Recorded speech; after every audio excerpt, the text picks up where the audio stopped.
Hello and welcome back to another one-to-one for Heroes and Hijinks Season 2 of Trinkets and Trickery. And today, we've got Niall. How are we feeling? I'm scared. Yeah? Just a little bit. I have prepared in no way, shape, or form, and the weather is making me slightly delirious. So we'll see how this session goes. Yep, the weather is not our friend currently. For those who don't know, we are filming in the middle of July, in the middle of a heat wave, because we are sensible people like that. When I checked the thermometer on the inside of my PC before we started, it was already 36 degrees, and that was before I turned the PC on. Ooh, okay, I dread to think what mine is like. Unfortunately, my office, as you can tell by the way I am illuminated currently, is just sun-facing all day, all the time. But we move.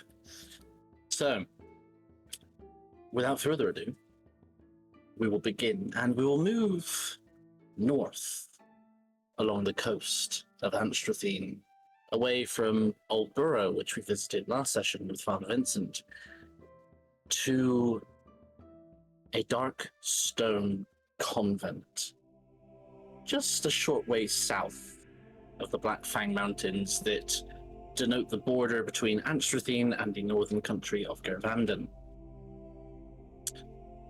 And we're going to zoom straight down in to the courtyard, where many of the occupants of this convent are currently just going about their daily rituals, taking a walk, studying texts, and in one specific case, combat practice. Uriel, please describe how you look. Okay, so 1 second, let me get to my description because I am blind and it will take me a second. Uriel is a 6'1" human. He has white skin, hazel eyes with long brunette hair that he has tied in like a messy ponytail at the back of his head. He is just pure rippling muscles at 200 pounds of weight. He's only 25. Is this pre or post? Is this like now? So this is before you've even gotten to Thorn River. Okay, so is this before I've done the the ceremony? Yes. Okay. Yeah, and that's it. He's just a big, dopey, lovable idiot who is the only person in this entire convent who is doing combat practice. Not the only one, as facing you is a smaller, but ultimately just as formidable combat partner as a young half-elf. Silver blonde hair, tied back in a tight bun. And she's not in armor, but in very fitted robes. So very much like tight to the body, tight to the leg. And she is currently just twirling a quarterstaff around in her hands. And this is Mina, one of the first people you met when you arrived at this convent. And she just looks at you and goes, "You know, you really should be better at dodging things." And I remember the cadence of the voice I used when we did the one-shot. Let's find out. Why dodge when the size of me makes it so I can close in on an enemy faster? And she says, "Well, does an 18 hit?" I'm pretty... Yes, an 18 does hit. Can you make me a strength saving throw, please? I can make you a strength saving throw. That is a dirty 20. Dirty 20, okay, that is enough. As she sweeps out with the quarterstaff, and it cracks against the side of your leg. A whole 4 points of damage. Ooh, fun. Mina, that was just rude. It was worth a shot, okay?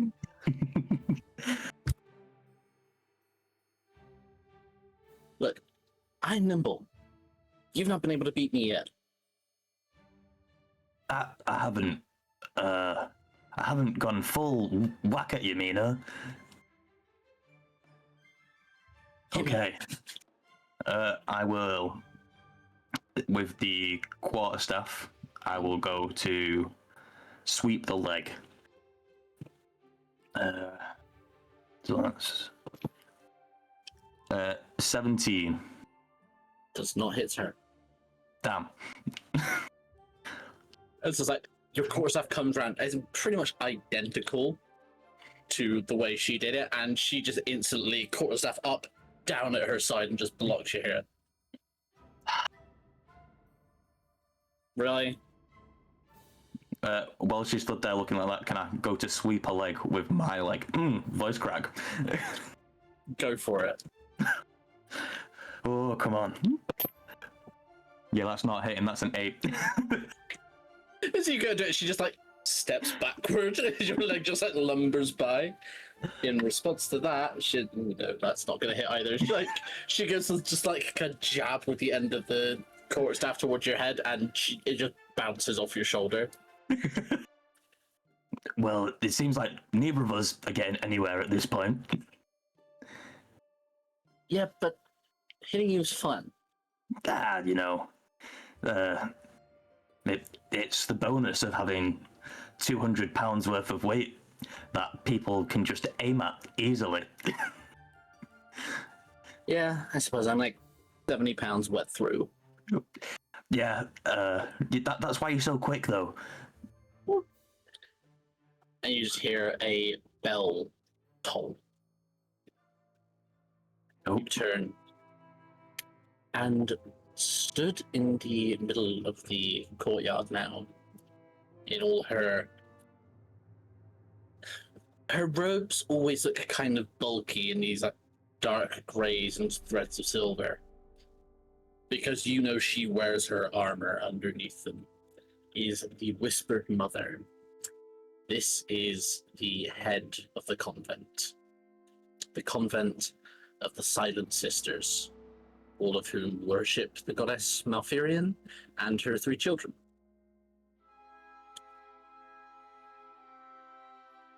And you know full well she is a death cleric. That's her thing. She comes out ringing this bell and just starts walking over to you and Mina.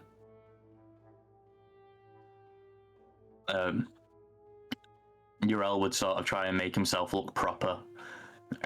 Dust off any dirt that he's collected during the sparring.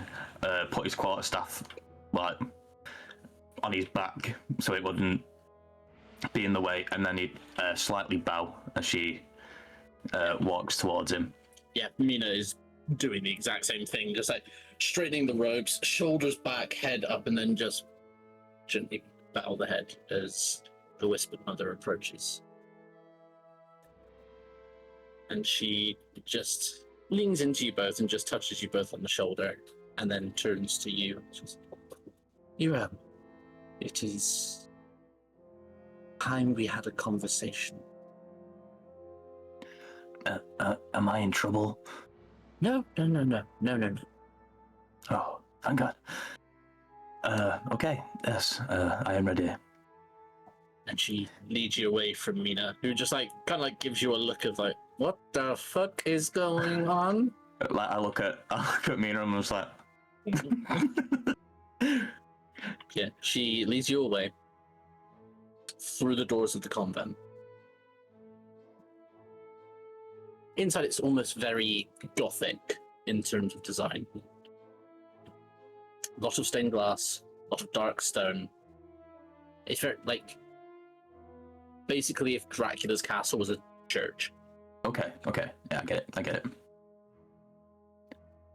and she brings you through into the main chapel area, which has a big stained glass window as part of the back wall that just catches the light the moment the sun rises, which depicts Malfurion, the goddess of death, and her 3 children around her. Okay. And the Whispered Mother, turns to you and just goes, I think it's time. Urel gets like goosebumps. Are you sure, Whispered Mother? Yes, you've always been a curious case when it comes to death. Now is the time. Yeah. If you believe the time is right, I'll gladly undertake it. Excellent. We'll go tonight. Okay. Meet me at the Undercroft at sundown. Yes, Whispered Mother. And he'll like bow and start leaving. Yeah. I was like, I imagine like you bow. You're probably still like a good half a foot taller than her. And so she just like reaches up and just kind of like pats your cheek and then heads off to do her duties. So, the Whispered Mother retires and leaves you to the rest of your day. It's only about the afternoon. What would you do with the rest of your day? What's your usual routine within the convent? So I think, I'd say wakes up, probably does his daily prayers with the other members of the convent, then does combat training with Mina, and then I think he probably goes and eats for the first time of the day, and then after that he would probably work out, get the muscles working. Yeah, keep everything kind of like limber. Yeah. Okay, excellent. Right. And as your day goes on, I imagine time, like with your anticipation, time is just kind of like, Yeah, I want it's to get going dragging. now. Yeah. Okay. It does eventually get to sundown, and do you head directly to the Undercroft, or do you make a stop anywhere before you go? I think he would stop and pray before he went directly to the Undercroft. Interesting. Is Malfurion your chosen god? Yes. Okay. He probably he embraces death. He understands that it comes to us all, and he'll probably pray and say, if this is to be my time for me to end my life on the mortal plane, then so be it. Thank you for all the blessings you gave me. And then he would head to the Undercroft. As you go towards the Undercroft, having left that prayer at one of the multiple altars throughout the convent for Malfurion, you hear overhead the caw of a raven. Ooh, got that just goosebumps. flies overhead, and as it does, just one raven's feather drifts down, landing on your shoulder. He will pick up the feather, and geese don't really have pockets, but he would like tuck it into his chest. Yeah, I imagine like also some geese have almost like a lapel Yeah. on them, so I imagine like just kind of chuck it. Or I almost have like a little button, not quite a buttonhole, but you know what I mean. You can Yeah. poke it through and like keep it there. Yeah. Then he continues to walk with pride to the Undercroft. Brilliant. When you arrive at the doors of the Undercroft, the Whispered Mother is there with 3 other clerics. Each of the other clerics is wearing the symbol of one of Malfurion's children. One is a skull clasped by a skeletal hand. One is 3 daggers piercing a heart. And then the other is a tree, half in bloom, half decaying. Yeah.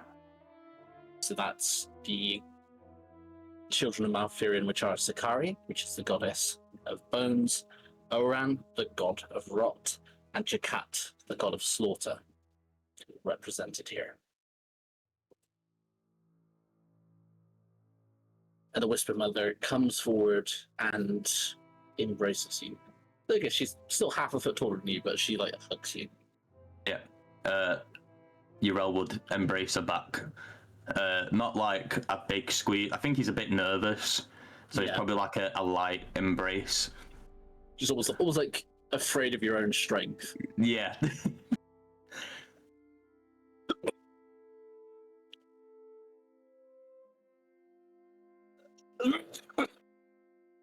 I should have inhaled one drinking monster.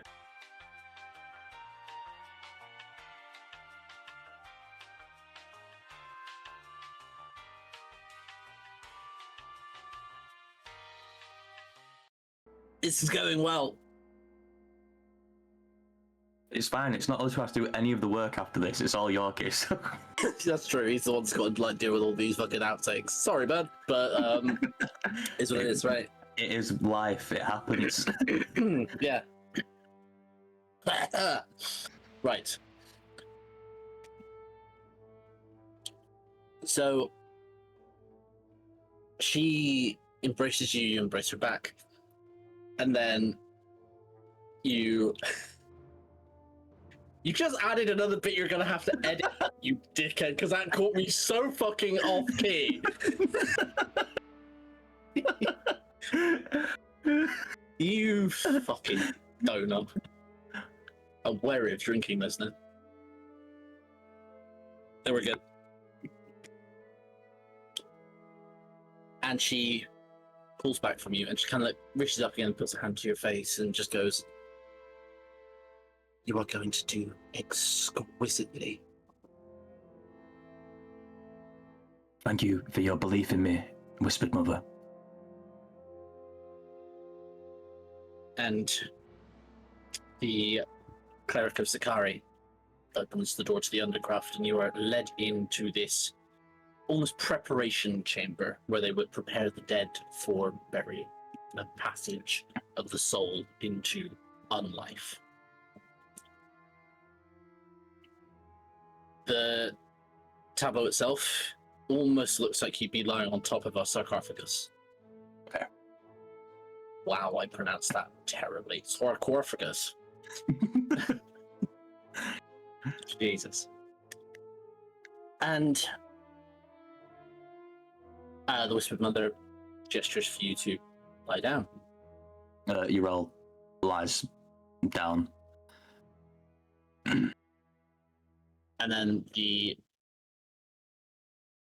cleric of Jakat, god of slaughter, comes up and places a blooded dagger on one side of you. The cleric of Oran, god of rot, places a withered vine on the other side of you. The cleric of Sakari places a skull at your feet. And then the Whispered Mother comes around and stands, so you're basically looking directly up at her.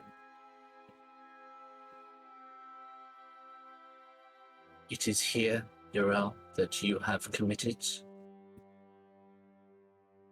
to the trials of Malfurion. You understand the risks? Yes, I do.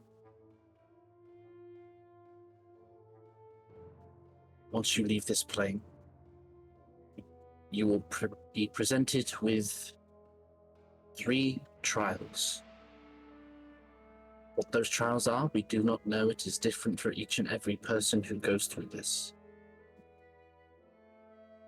But you must find your way back to the road if you wish to survive. The way Yes, back Whispered will Mother. be the way back will be offered but once. Okay.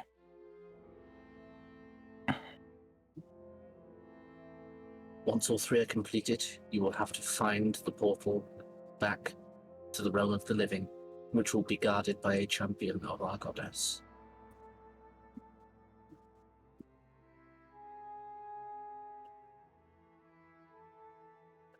If you falter, or if you stray from the road, or if you are unable to tear yourself from whichever trial you are presented with, you will be lost in the realm of death forever.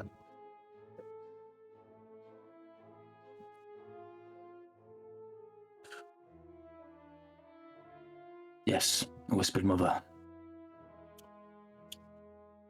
Okay.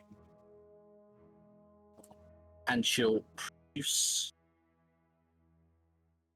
She looks like a little, almost like a bonbon. Take this, it helps. Urel takes it from her. It is delicious. It's very caramelly sweet and just seems to melt on the tongue. And it makes you feel a little bit drowsy and a bit mellow, and you're just like, what could possibly go wrong? Okay. This is fine. This is great. So effectively, you have now, in consuming that, you are under the effects of calm emotion and are starting to feel the effect of sleep. Okay. As the Whispered Mother gently places a hand on your head and whispers some sort of incantation you can't quite catch. And there's a moment where you close your eyes and all things go black as she says, "Descend."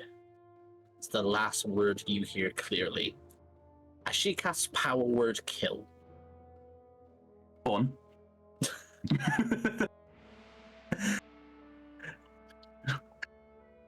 And you are sent. The moment it's heard, as you close your eyes, it's almost like you are sucked backwards out of your body. You are pulled from this material plane that you have known all your years. Yeah. And you are cast through darkness into this bizarre, howling space. You open your eyes and there is no color. There is no sense of place or time or established reality as you are hurtled headlong through the void at a pace that seems like it should tear your very essence asunder until you stop almost as suddenly as you started, and you awake to a veil of starless night on smooth stone road, banked on either side by silver sand. Your you are now on the long road to the sea, Malfurion's realm of the dead. Urel, I think he'd look around a bit bewildered at first. Because from the way you've described it, it seems like it's a very beautiful realm. It's kind of beautiful. It's almost beautiful in the way that brutalistic structures are beautiful. It's like the beauty is in their severity and in their harshness and in their kind of almost like blank fascia and set sides. Yeah. There is beauty in the absence of additional artistry, Yeah. if that makes any sense. Yeah. Okay. It's just me like waxing lyrical about fucking art in fucking structures. What am I doing? That's by the by.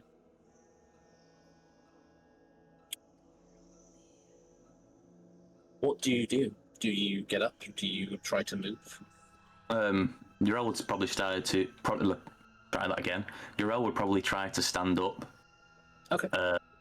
and start taking a couple steps to make sure and he probably like stretch his arms out and stretch his legs just to make sure he has all these faculties about him. Yep. As you stand up, you stretch out your legs, stretch out your arms, roll your neck. Everything seems in working order. I will say those points of damage that were done by Mina are removed. Okay. So you're at full HP.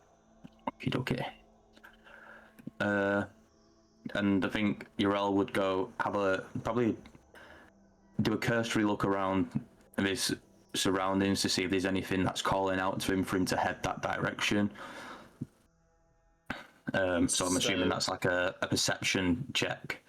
I need you to roll perception. I also need you to roll a wisdom saving throw. Okay. Any order? Do perception, then the wisdom saving throw. Perception, Okay. you're looking for. It's a DC 10. It's fairly easy. I got an 11 on perception. And then. I got an 8 on the wisdom saving throw. Okay. So, perception, you look around and you immediately notice that you are technically not alone here. Okay.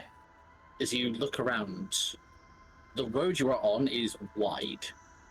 Like, it's not a single track and you're in a line having to move down at a certain pace. This is, you could fit 15 of you shoulder to shoulder walking down this road with room to spare.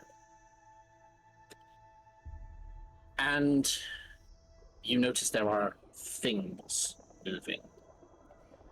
Some are bright enough that you can see their form. They are elves and gnomes and halflings and dwarves and dragonborn and orcs and aarakocra.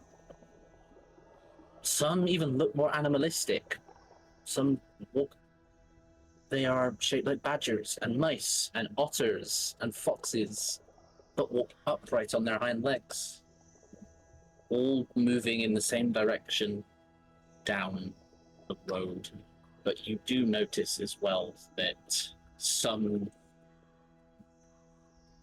are either, you would surmise, more recently dead, and others maybe less recently dead, because some you look at and they are at the point where whatever form you take here is so dimmed that they are at the point of nearly disappearing into the gloom. You would almost lose them in the night if they strayed far ahead of you.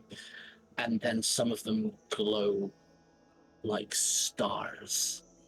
Some of them are almost incandescently white with just a falsehood of hope. Yeah. And now the wisdom saving throw. As you're looking around trying to figure out a way to go, you feel almost in the back of your mind a pull. Almost like a puppet on a string would feel their head being moved to look down the road the same way everyone else is going. Okay. Urel would know that going down the road is the path to the afterlife.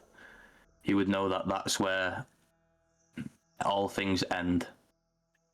And if the pull is telling him to go that way, that's, to him, that's defeat in the objective of what he has been sent here to do. So he'll start walking up the path, past all the other travelers on the path. Okay. You are moving at half speed. Okay.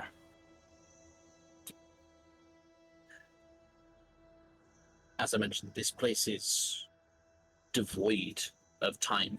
There is no telling when the sun sets and when it rises. There is just night above you. There are no stars with which to guide you. There is just the road and banks of silver sand either side, and even having turned away and begun to head in the opposite direction along the road, you can hear in the back of your mind just the faint lapping of waves against the shore, so calming and so tranquil. Surely it couldn't be a bad thing to just follow, to see what lies in the road. Sorry. To see what lies at the end of the road that leads to the sea. Because that soothing, rhythmic sound feels almost like peace. Yeah, I think Urel is tempted, but he knows. I think he knows deep down that this is not his time, and he knows that if he got closer and closer to the lapping waves and the end of the road, he wouldn't stop. He would just keep going, and the Whispered Mother had faith that he would be able to finish this trial. So I think he would just try his best to ignore the sound of the lapping waves and continue, though begrudgingly, continue up the road toward the opposite direction. Cool. You don't know how long you walk for. The road just seems to go on forever. Occasionally it banks to the right or to the left before coming back. This was not just a straight one-lane thoroughfare. This is a meandering Roman road. And eventually you hear a voice from somewhere further up ahead. You shouldn't be able to hear a voice. Yes, that is the confusing part. Can I make an investigation or perception check to see if I can see where the voice is coming from? I will let you have either. Okay, I will go for a perception check. We'll try a different dice that hasn't fumbled me so far. That is a 13. That's enough. Yeah. And you can see up ahead there is a young, almost like you assume teenage, maybe, human. Okay.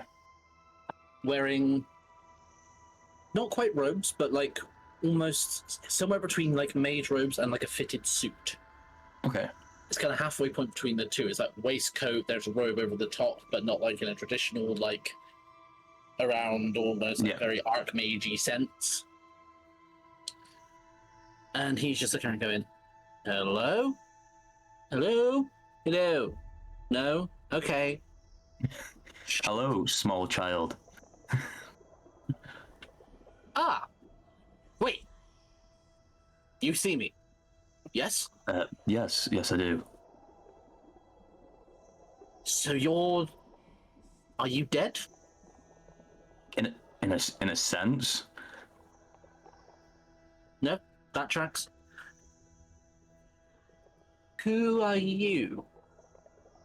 The name's Urel. Urel. And who may you be? Oh, my name is Leo. I'm not quite dead either. Cool. Are you doing the trial as well? The what? The trial. What trial? Never mind. You do. I mustn't speak to it of those who are outsiders. Are you a giant? No, I am a human. Just a very big human. Okay. Well, in that case, what trial are you supposedly on, which means you are at least half dead? To not bore you with the semantics, I am proving myself to the goddess Malfurion. By dying? Motherfront. Yes, yeah, it's a whole thing. Right. Remind me not to get involved with whatever religious crackpottery you're involved with. Anyway, it's just like he doesn't look like other humans you have met. Okay. His face almost looks slightly too thin, like the jaw slightly too sharp. Okay. His hair was maybe blue in life or purple, but it is fading into grayness now. Okay. And his eyes somehow maintain their color, and you have never seen a human with these bright yellow snake-like eyes with the vertical slits. Oh, okay. May I ask if you are human? If you are, then I am. Well, I was telling the truth. How do you accuse me of lying? Well, I wasn't accusing you of lying. I was just telling you I was telling the truth. You said if I am a human, you are a human. But you didn't sound convincing in the way you said it. Because you're fucking massive. I eat a lot. It just like looks like that doesn't make sense. The whispered mother. The whispered mother told me that a growing boy needs his sustenance. Who or what, in the name of all that is worshipped, is the whispered mother? She is the leader of the covenant that I am part of. Ah, chief religious crackpot. Okay, I'm with you. Sorry. Where are you from? Just near the Black Fang Mountains. He's just gonna. Yep, he doesn't have a clue. You're a bad wizard. That sounded awful. Now I think back. You're a bad wizard.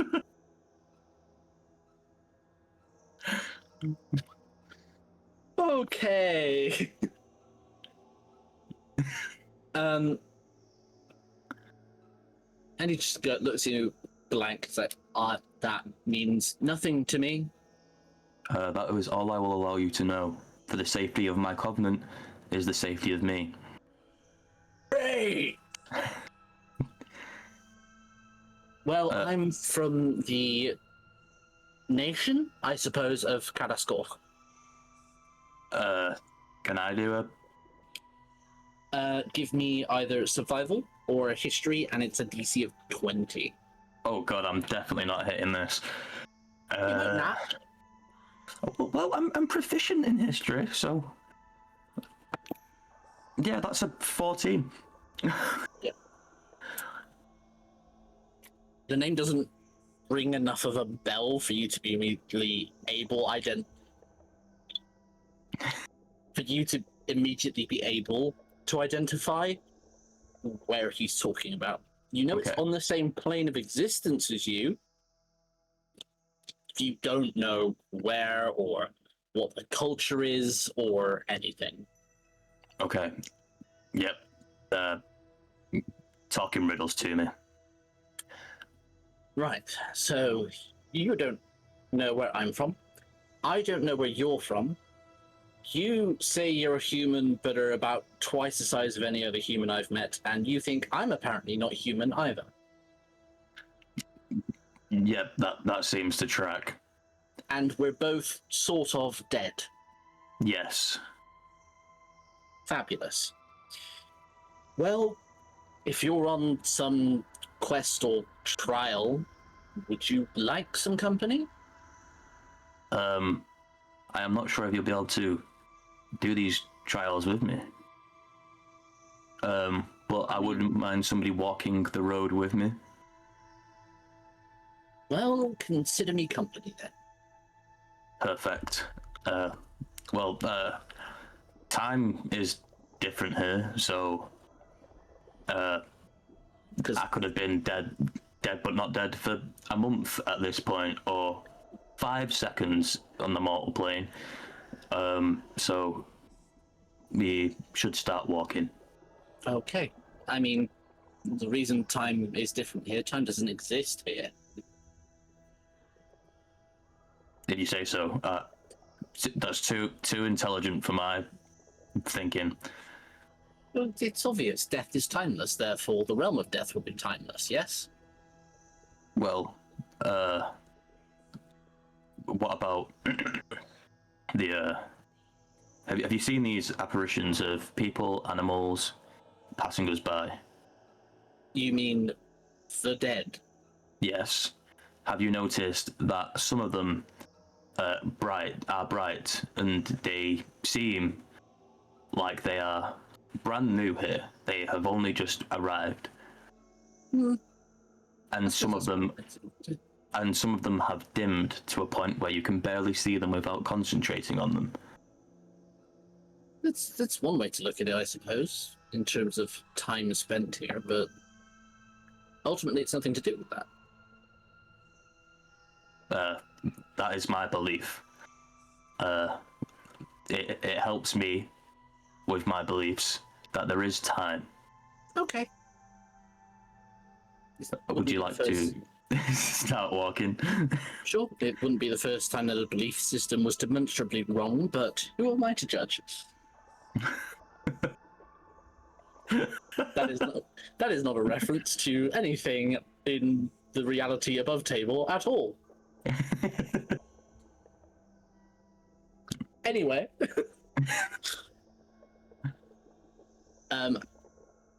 So you begin walking. Do you try and make small talk with Leo? Yeah, probably be asking questions about where he's from. You don't have to. General small talk. Okay. But yeah, it's like since you aren't really giving him much, he's not giving much in return.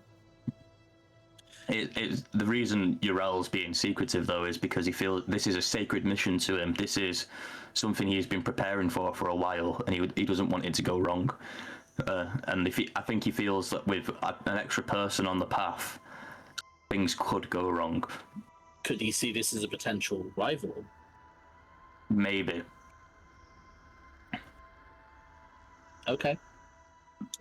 So as you head a little further up the path, having made some small talk, he does at least mention 3 things. Okay. One, that he is studying magic. Okay. 2, that he is from a city called Calamanth. Okay. And he mentions he didn't get here how he expected. Okay. As in, he was attempting to plane shift. Okay, and he ended up on the wrong plane. Yeah. And he has a feeling he may have died in the attempt. Okay. But at a certain point, as you're like navigating on the road, he kind of just like reaches and grabs your forearm to kind of stop you moving. Leo. Watch where you are walking. Urel just looks at the floor. You've been on a straight, and I mean like arrow straight bit of the road for you're not sure how long, but it's been this straight for a while. But the problem is with a straight road like that, when there's nothing on the horizon for you to focus on and nothing either side for you to focus on, is you drift. Okay. And you have drifted deadly close to the edge of the road. Okay. And he's grabbed you just before you step foot on sand. Thank you, Leo. You're welcome. I figured if you're on some sort of mission or trial, then... Yes, I should not stray from the path. Well, also there's the fact that you're not quite dead and you would actively die. Yeah, well, yeah. As he, like, gestures out, and you notice that as the sands kind of move, just like they almost move as if there is a breeze, even though you cannot feel a breeze. Okay. It's almost as if the sands themselves are moving down the path as well. And you notice occasionally there's just bleached white bone. Okay, That is slowly being eroded by the movement of this sand over it. Almost as like the very essence of whoever these bones belong to is being scoured from the path. Okay.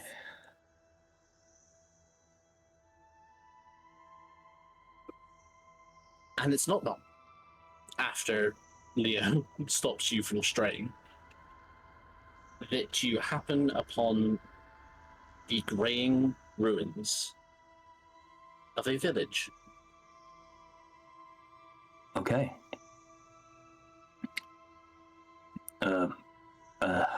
Do I recall this village? It is not a village that you recognize. It is just effectively stones stacked. There's no thatch. There's no slate. There's no wood. It is just the bones of huts and outhouses and walls. But in Urel would trepidatiously walk through.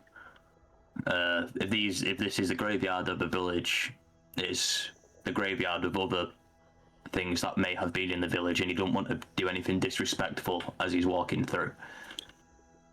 As you're heading through, there's what looks to have been maybe some sort of prayer circle, or a circle of like stone benches where like a community would gather, or maybe a village council would gather. And in the center, above what looks to be the decayed and shattered ruins of some sort of monolith, or maybe it was some idol that people prayed to, is a hovering, pulsing ball of silver light.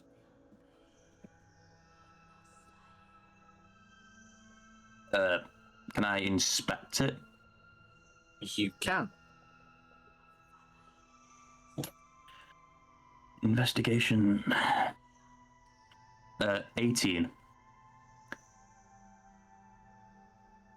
It is an anomaly in this place. And it has just the barest hint of the essence of life about it. Okay. Oh, I'm gonna touch it. Yeah, I'm gonna touch it.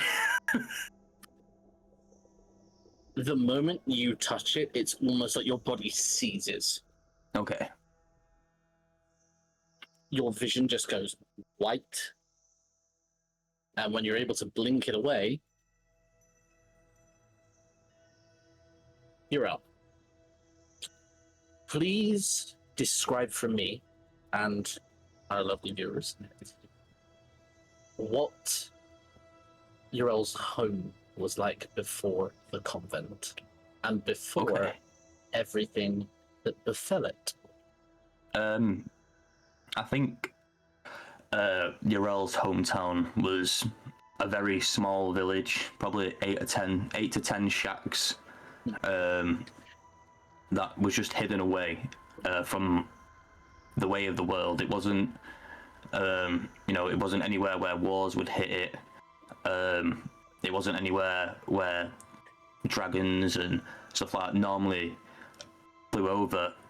The townsfolk were all generally happy. You always have the one the villager who's always a bit of a grumpy bum, but you know, it was idyllic. It was a nice place to live before what befell. And the people seemed to be happy with the lives they had there. Okay.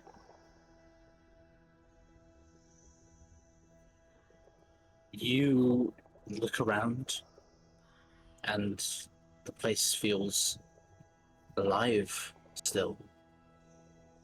There are people, there is music, there is sound, there is life. And as you pass by village well, bucket of water sat beside it.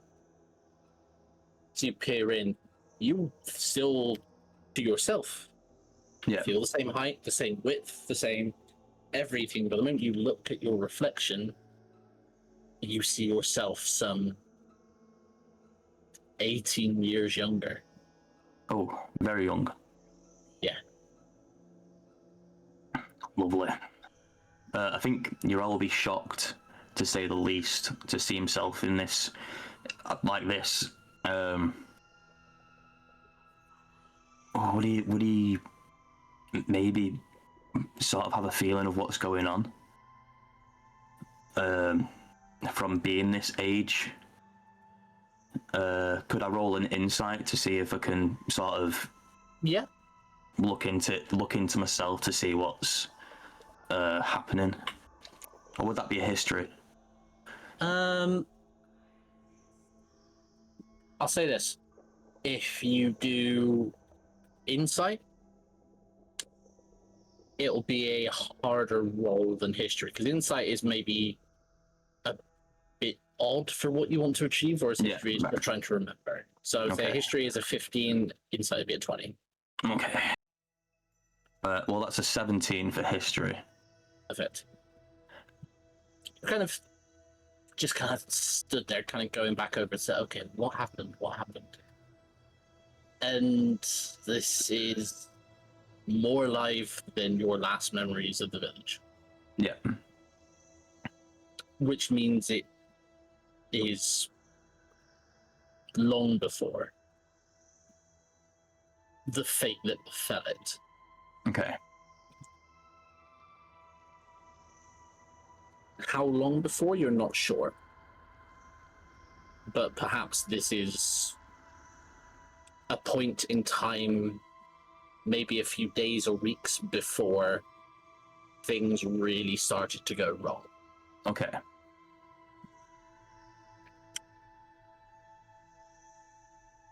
You notice that there is about a dozen people all crowding around one specific hut.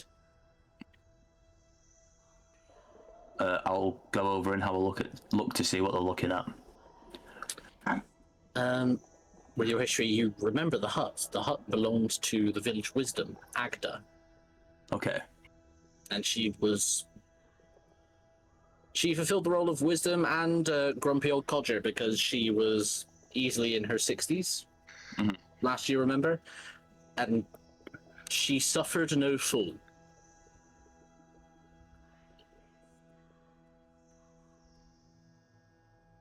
So do you kind of like just muscle through the crowd, or?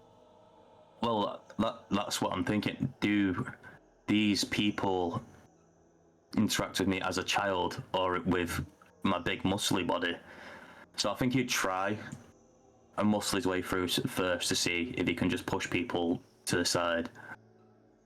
They don't necessarily push to the side, but you are able to kind of thread your way through. Okay.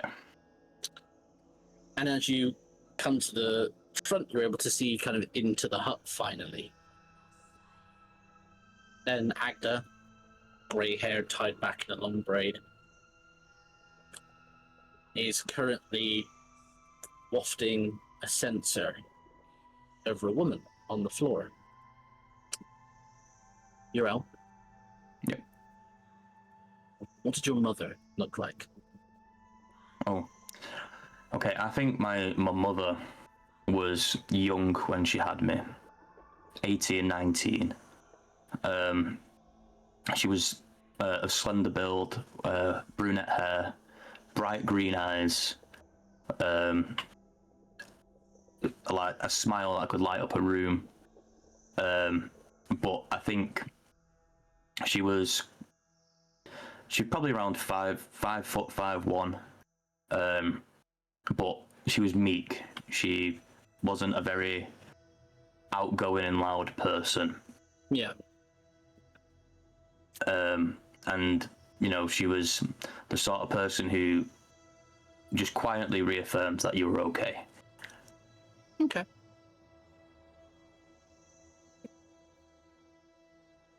So, lying there on a cot in the Wisdom's Hut is something that looks like your mother, but she is not in health. She is pallid and almost grey, her skin papery and pulling taut against the muscle beneath.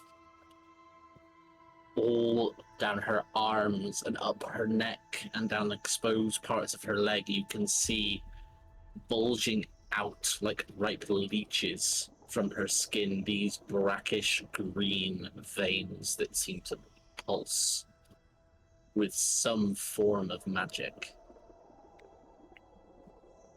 And now you're at the front, you can see the Wisdom has got every poultice and pestle and mortar and everything at her disposal to try and help.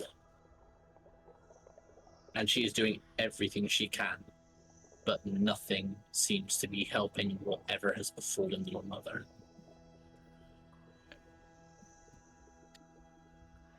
Roll me a perception check. You're looking for a 15. Well, that is a 10. You can hear people murmuring to themselves and kind of to each other. You can tell it's about your mother, and that they are being a little bit judgmental, but you can't quite make out. They're a bit too far back, and obviously you are looking at your mother in this state. And that's when Agda turns and sees you and looks directly at you. And just looks up at the person next to you and goes, "Fen, you old fool, get the boy out of here. Doesn't need to be seeing this." And so, as if he's like had a ruler whacked across the back of his knuckles, he immediately just grabs you by the shoulders and maneuvers you out. Yeah, but fine. Ah, boy, don't argue. Is she gonna be okay? The Wisdom will do what she can, but I don't know. We never seen anything like it. Okay. Then you're all just compliantly go. And as you go, you just hear him mention she was almost like it's her fault for messing with the stones. Just kind of under his breath, almost meant to be to himself. Yeah. I'll save that for later. But yeah, eventually you hear Agda again getting riled up and is banishing people from the front of her hut.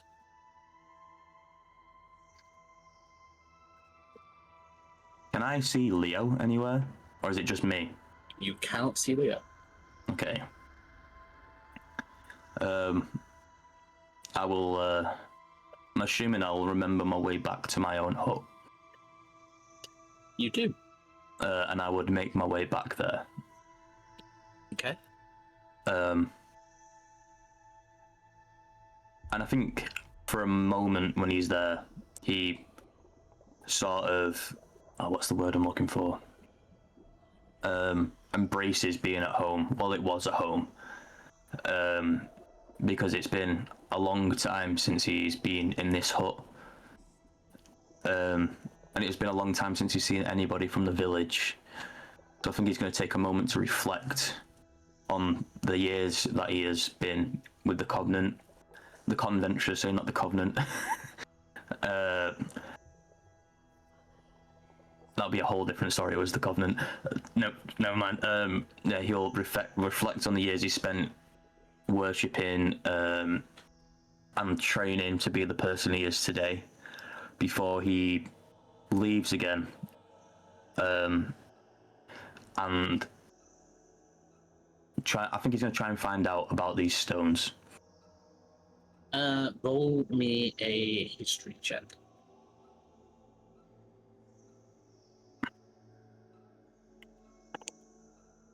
That is a 15. That's what you need. So,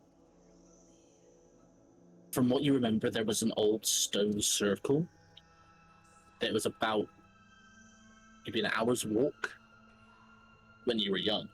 Yeah. From the village. And it was always whispered as a dangerous, mystical place. It's somewhere you do not mess with or go to unless you are being guided by the wisdom. No one touches it unless she is there. Okay. But those are the stones that people need. Okay. Then Yrel will go to the wisdom's hut and knock. Okay. And she's like, as you knock, you just hear stars blind you, Fen, if you're disturbing me now. And oh, you're. I'm sorry, I didn't realize it was you. It's okay. I have a favor to ask you, Wisdom. Name it. Can you take me to the stones? Child. There's no good that comes out of going there. I just want to see them. And she kind of looks back.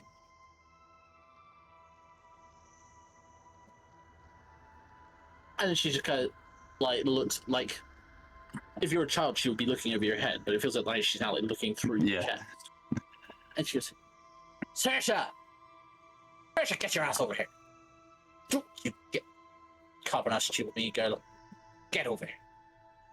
And you just see another girl from the village just comes running, looking a bit pissed off that she's been collared.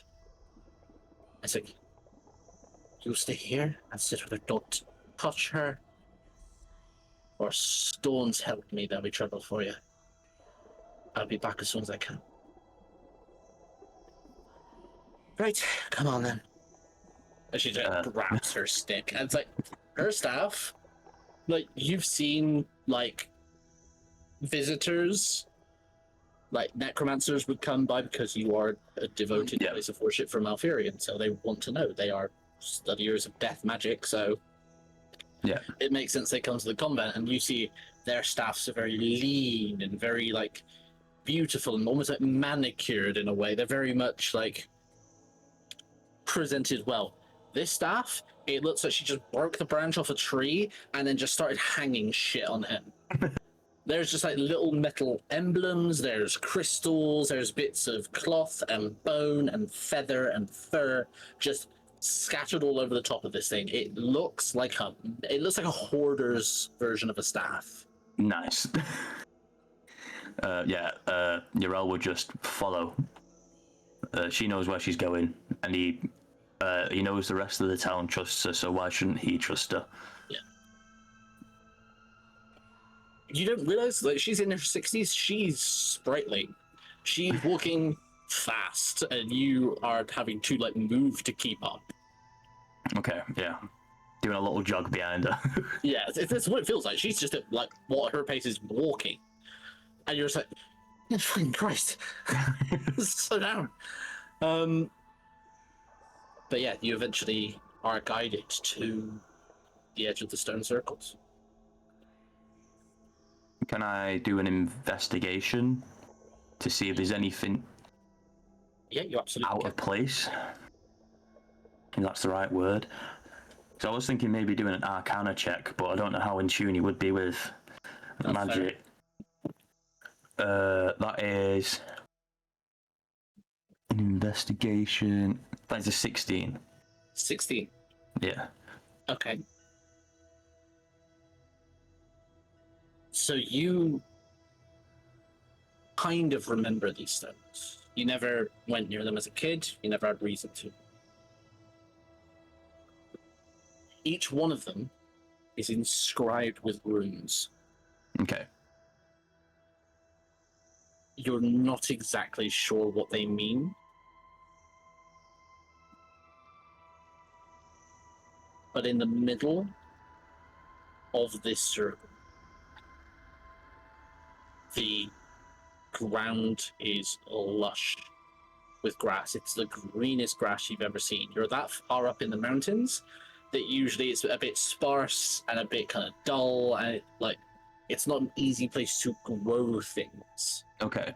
Let alone sustain it. But this is verdant in a way you've never seen before. And in the very center, sprouting up out of the ground, is a glowing white flower,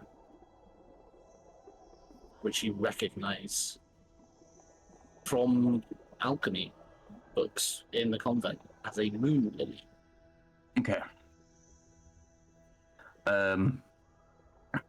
Urel's gonna... Obviously, it's not gonna look like this for the child Urel, but the adult Urel is gonna touch the raven's feather on his lapel, and he's gonna run straight into the middle and touch the moon lily. The moment you move towards the lily, what'd you get on the investigation? 15, wasn't it? 16. 16, okay. Give me a history check. Oh, natural 20. Oh! so that's a 24. So, sorry, I meant to say nature, not history. That's my bad. It was nature check, but we'll keep the roll. I'm not going to make you re-roll it. Nature will be 21. Fabulous. So, natural 20. Okay. You're running towards it. It's got the same glow as what you've seen before, but as you're about halfway there, the glow is not the same. This is not the same silvery light that you see. This is glowing. It's almost pearlescent. Okay. It seems to be a pulse of something within the flower itself. It's its own natural magic. Okay. It's also something that gives you pause as you're halfway there and then you realize you are within the boundary of the stones. Okay. And you don't know what that means for you. But you recognize this moon lily and you've read about them previously in the convent, just as you sometimes there's nothing to do and you just pick up a random book and you start reading it, right? Yeah.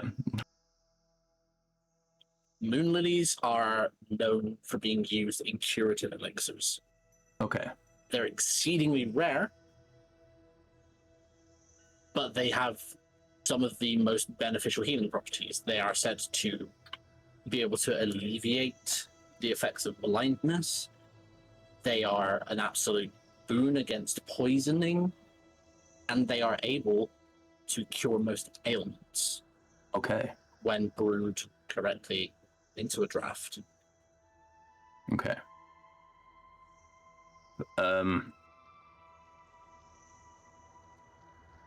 Now I'm second guessing myself because this is the trial of. I'm assuming the way Urel feels about it is the trial of accepting the things that have happened in the past. But in this moment, he's feeling like this could be a way to save the village, and he is conflicted because he knows what's got to happen has to happen. It is all. Anything that comes to an end is meant to come to an end when it happens, and he is conflicted because he knows this, but it's his mother who is the one who is dying in that hut. Can I pray and hope somebody listens? So I was about to say, in that moment, as you are dealing with the conflict of realizing what this flower could mean and realizing where you are and what you are currently doing in this moment. Out of the periphery of your right eye, you see a mote of silver light appear. Okay.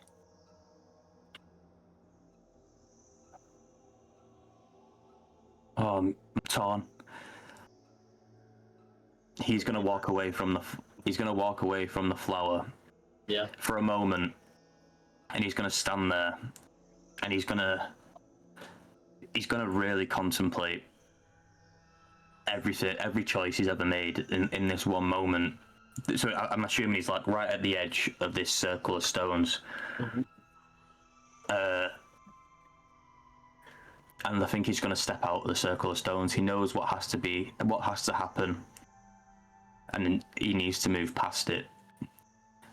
So he steps out of the circle of stones. You go towards the line. Yeah. The moment you approach the light, that same flash of blinding white overtakes your vision. And there's just a moment in it where you wonder, what if? Yeah. What if you could have changed things? What if you could have grasped that flower and prevented The death of everybody, yeah. that came after? And I think Urel's going to steel himself. He knows why he's here. Yeah. And this is all a test, and he shouldn't stray from the plotted path.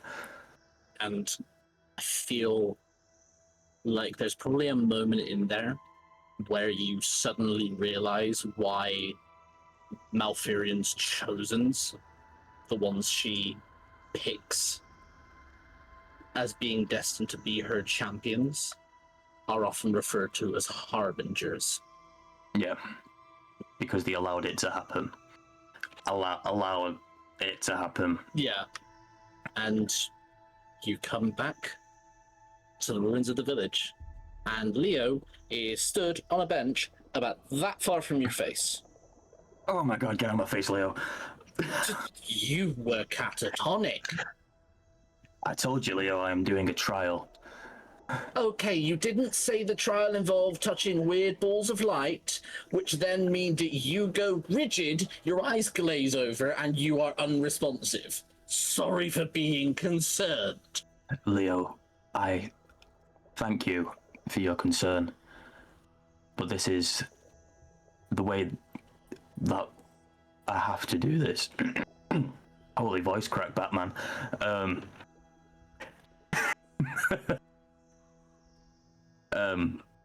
This is the only way I can get through this. I have to face these trials head on. And with you here, stood, protecting me, it makes things feel slightly more at ease. Okay. Well, a little warning would have been appreciated, but I didn't know it would happen. For next time. Yeah, there'll be a couple more of these, I assume. A joy.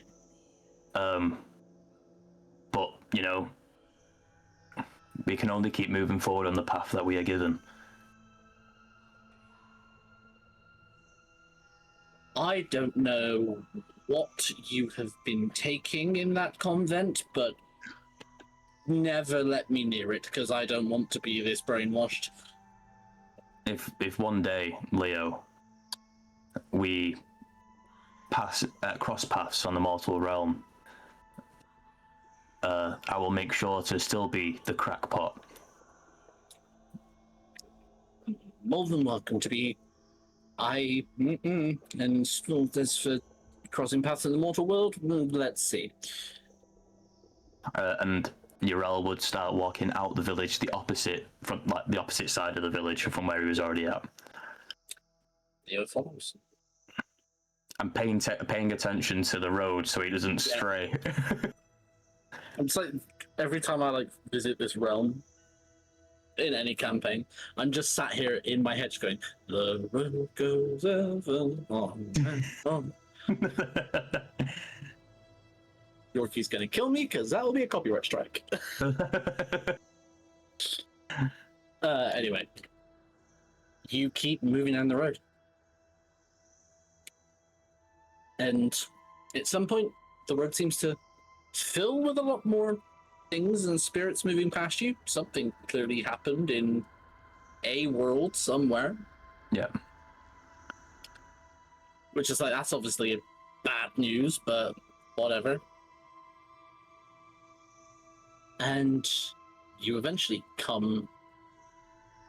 Let's have a perception check. Okay. 19. Wait, perception. Yeah, 19. Better than Leo.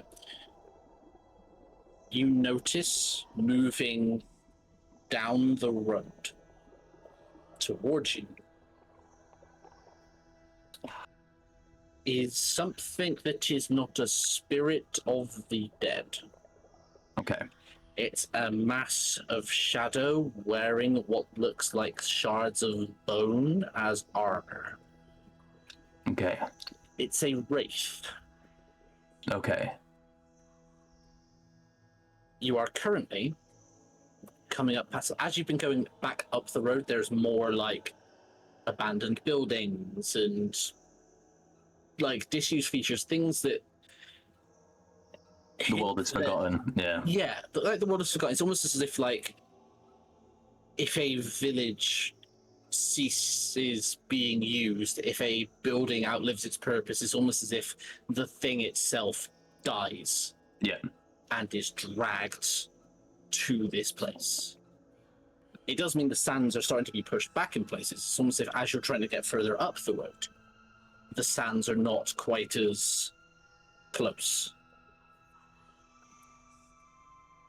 But this thing is coming towards you and seems to be checking to make sure everything is moving the same way. Leo. Which you are currently not.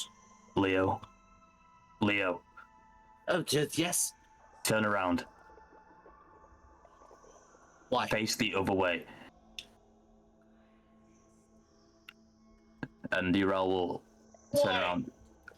We're gonna walk until this wraith gets past us. Roll me a wisdom saving throw. Another nat 20. Nice! Leo wasn't far behind with a dirty 20, so you're both good. And you almost feel the presence of it as it's approaching you, because you feel dread. Apathy. Almost as if, like, what's the point? Yeah. But I should just go. Yeah. There's nothing for me down the, like, up the path. I should just go down it. Yeah. And it's cloying, and it feels like it sticks to you. It's almost like tar or pitch, the way it just, like, it's heavy, and it clings to everything about your being. Until it finally passes and keeps heading down the road in front of you. Right, Leo. Give it what we perceive as 10 seconds before turning back around. That was unpleasant. Nothing is going to be pleasant here. It's interesting. Very interesting, but we are in the domain of death. Things can be peaceful in death, Leo, but when we actively walk away from the path that we are led to go to when we die, things are going to get harder for us. Yeah, that's kind of why I'm here.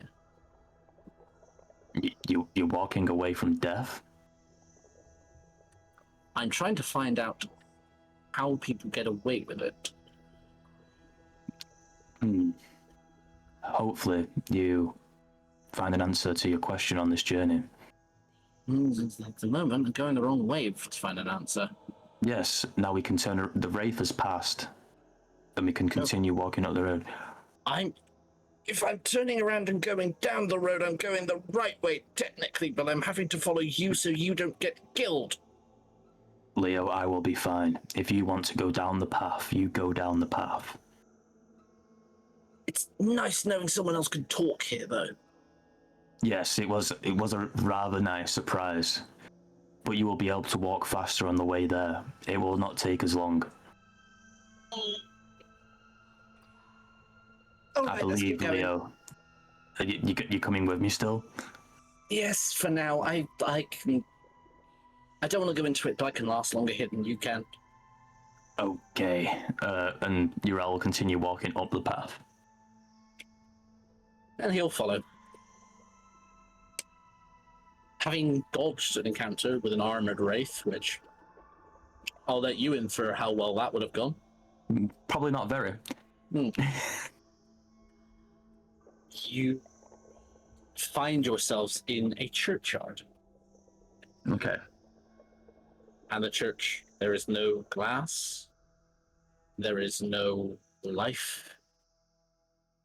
The roof is caved in.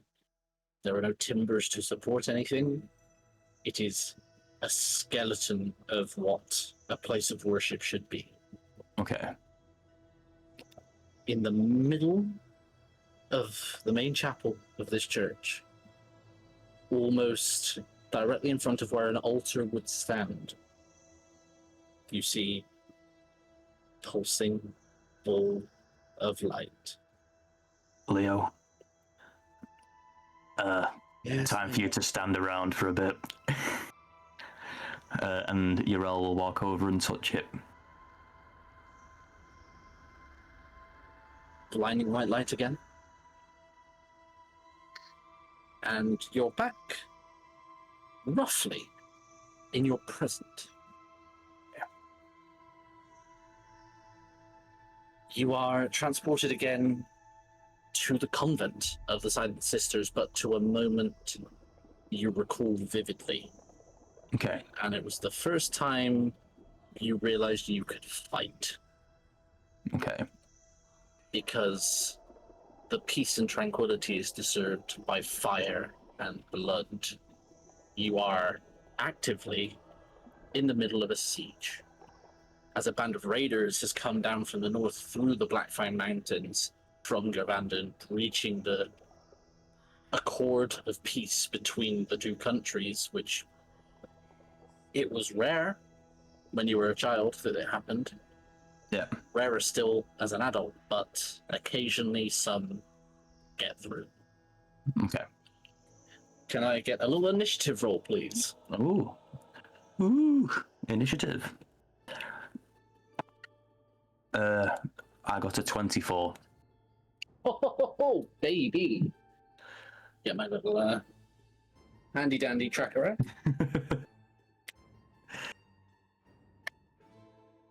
Okay, so you are definitely going first with 24. And you've got Raiders on 18.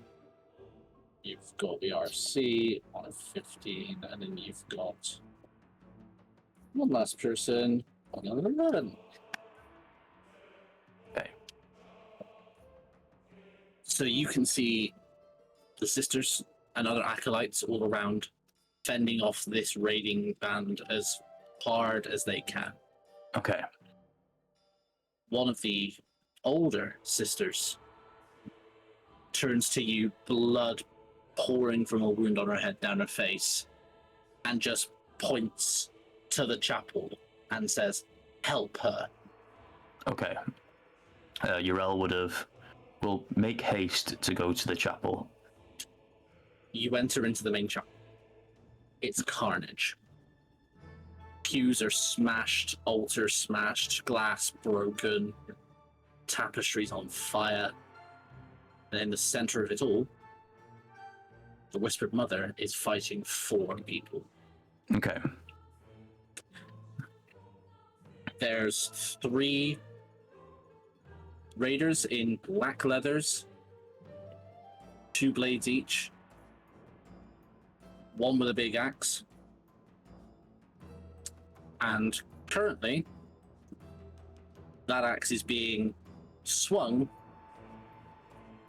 at the Whispered Mother by what you can only assume is the raider captain, judging by the fact he has a torn cloak on. He is heavily armored Okay. and has got a long mohawk which seems to stretch far down his back. Okay. I'd say Who- you're... I was going to say who's the closest. Yeah, because it's... So there's a raider with a crossbow. Yeah. Who's about... Say this room is about 100 feet long and about 40 to 50 feet wide. Yeah. The raider is like directly 30 feet in front of you, and the other 4, Whispered Mother and 3 other raiders, are about another 20 foot ahead. Okay. I'm guessing they're all looking at the Whispered Mother. Oh yeah, they're not expecting anyone to come help. They figured that the 4 of them can take out the Whispered Mother, and then everyone else in the raiding party is handling everyone else. Do I have a weapon, or am I just using my fists? Do I have a quarterstaff, is what I mean? Or I'd say you were probably given a quarterstaff the moment you got here, because if nothing else, it helps when you're going for a hike. yeah, right. I will approach the closest member with the crossbow, and I want to strike him on the back of the head as hard as I can with the quarterstaff. Okay, roll to hit.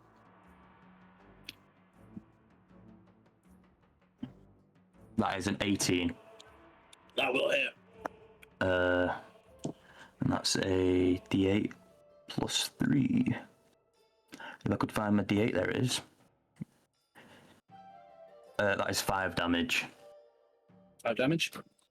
Yeah, you strike him on the back of the head, and like he feels you can see his head like snap forward as he then turns to look at you. Urel will smile, and then I'm gonna. Do I have key points at this point, or am I? Yeah. I will use my key points to flurry of blows to do 2 unarmed attacks. Okay, let's hit. First one is a 16. I'll hit. Second one is... Oh wait, I didn't add 6, I only added 3. So the first one was a 19, the second one's a 23. Yeah, they'll both hit. And that's a D8 plus 3. So what the first attack is 8. This second attack is 4. Like, how would you take this man out? So I think as he turns and looks at me with that scowl, I think Urel plucks him in the jaw, like, because he's bent down like this and looking up. I think he'll punch him in the jaw so he goes down, and if he's then down, I think he'll knee him in the side of the head, like right in the temple, so he knows he won't get up. Yeah. Okay. And then I've got 15 feet of movement left, so I will walk 15 feet closer. Yeah, so you can move up pretty much to striking distance of the Whispered Mother and her assailants. Yes. Cool. The raiders, seeing you, are going to change tack because the captain is kind of handling the Whispered Mother at this point. They're going to go for you. I'm going to assume a 14 doesn't hit. It does not, no. Does an 18 hit? An 18 does hit. Cool. 18 hits, so that is 4 points of piercing damage. Yep. And 6 poison damage. Okay.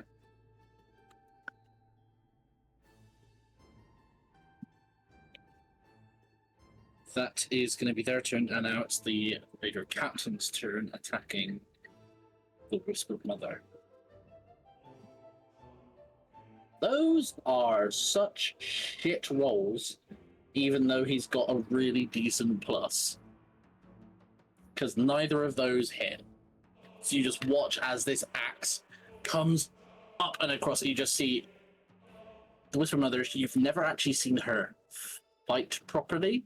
Yeah. Because you were when this happened, you remember you were outside dealing with the people outside. Yeah. She handled her shit. This is the first time you've seen her side of that conflict. She has got a shield in one hand that's face is shaped like a reaper. It's got like a grim reaper on the front of it, and she's wielding a black iron morning star. Oh, nice. And she just like the axe comes round, one is blocked with the shield. The raider captain kind of spins and whips it back round low, and she just blocks it with the morning star. Nice. It's her turn to go.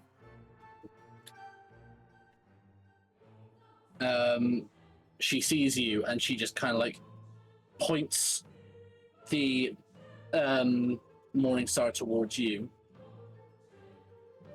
and just says, "We do not fear death," as she is going to cast Shield of Faith on you for a +2 to your bonus. Because hell yeah, you may not fear death, you might as well make it harder for you to be killed. Yeah.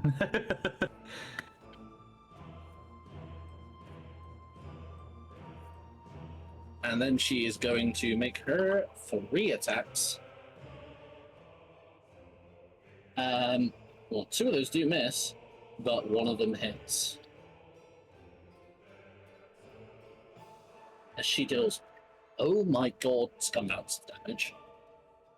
So you can see, like, the axe is wielded, she blocks, and then as she's pointed out, she then kind of sees another move coming. She smacks the axe aside and immediately just kind of pulls her arm back and swings hard with the morning star and catches him flush in the chest. Oh, nice. And you can see as it happens, you almost hear this kind of like deathly howl. Not quite a howl, actually, almost like a sharp intake of breath, almost like air being sucked out of the body, just like okay, cool. There's an ignition of just green light as she deals 12 bludgeoning damage and 8 necrotic damage. Damn. Back to your turn. Okay. I am going to... The one who hit me, I'm going to attack them first. Yep. I'm going to... I'll hit them first with my quarterstaff. Try and use the same strategy. Disorientate them, then take them out. So I'll be swinging for the head. Go for it. I'll here's something. I'll give you a little bit of a bargain since you've specified you're going for the head. Okay. I'm going to increase the armor class. Okay. Make it a bit of a harder roll because you're doing something specific. Yeah. If you hit, okay, I'll give you double damage. Okay, so I've already done my roll. Okay, it's a total of 22 total. That is more than enough. I was setting it at 20, so you will have double damage on the damage for this. Okay, so that is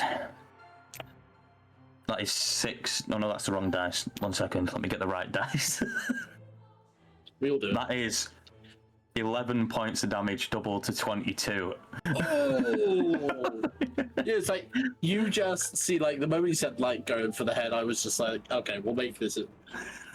I like doing things like this where he goes like, oh, you want to do something specific? Okay, if it works, then I'm going to make it harder for you to do. But if it works, I'm going to give you a reward. Yeah, rewarded it. That was pretty cool. I think he swings his quarterstaff like a baseball bat, trying to hit a home run strike. And I think he clocks it's just him a full... yeah. Like full clocks him on the jaw. So you do that, and it's like you can feel through the staff, you can feel the jaw just dislocate, and as the momentum carries, you've watched The Golden Compass, I'm assuming? Yes. Yeah. Yeah. The bottom half of the jaw is removed. Yeah. And then I'm going to look at the other guy. Key point, flurry of blows, and I'm gonna make the damage on this with empowered strikes, force damage instead of regular bludgeoning damage. Ooh. So I will roll both of these. One is a 19 and the other is a 16. Both of those hit. So that is... Oh, you know what the thing is? I'm going to have really good rolls while we do this one session, and then the rest of the season I'm just going to be fucked. This first one's 7. The second one is 5. So that's 12 force damage. Okay. Let me... That is just enough. Jesus. I kind of had, like, the little guys, not much HP, but there's, like, lots of them. So it's that whole thing of small HP numbers Yeah. usually win. So yeah, you have successfully helped to take out all of the raiders. Hell yeah. And then with my movement, I will walk, so I am... so the 5 feet in front of me, correct? Because I walked the 15 feet closer. Oh yeah, you basically just need to take a step. Can I maneuver behind? Stay in the range so I don't get improvisation. You know what I mean. And be behind the chief. So we are flanking. Yes, that's the word I was looking for. Yeah. Cool. So the raider captain's turn. Seeing you move, he is going to reach inside his cloak that he's got on. He'll just kind of reach in, grab something from inside his cloak, pull it out, and immediately crush it in his hand. Okay. The moment he does that, I need you and the Whispered Mother to make a dexterity saving throw. Dexterity. That is a 22. You are successful, she is not. You will take... 68. Holy fuck! 19 points of thunder damage. Can I do maths is the real question. Minus 10 is 30, minus 9 is 5. 25 health left. The Whispered Mother takes double that. Jesus. Yeah. Jesus Christ. And is sent flying back 15 feet. Okay. He's then going to turn, and with a bonus action, he's going to make you make a wisdom saving throw with intimidating glare. Wisdom saving throw. I'll use the dice that's not done me dirty yet. That is a 17. That's not enough. Oh no. The intimidating glare does not go off of the mental stat. It goes off of his strength, which is very high. Yeah, I can tell. Well, he's got a strength of like 22. It's ridiculous. Jesus Christ. Yeah, he's a big, strong boy. He is a raider captain. He looks at you and just goes, "You want to stay down, boy?" No. And you just cut it. Yeah, well, he's about the only person up to this point you've met who is slightly taller than you. No. And it's like, you are frightened. Yeah. And he turns and starts walking towards the Whispered Mother. Axe. He readies a last action. Okay.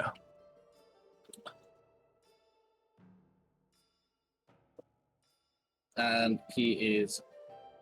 Yeah, that's him. It is the Whispered Mother. She is going to try and get up. The moment she tries to get up, he brings the axe down, and you can see it burn along its edge as he does so.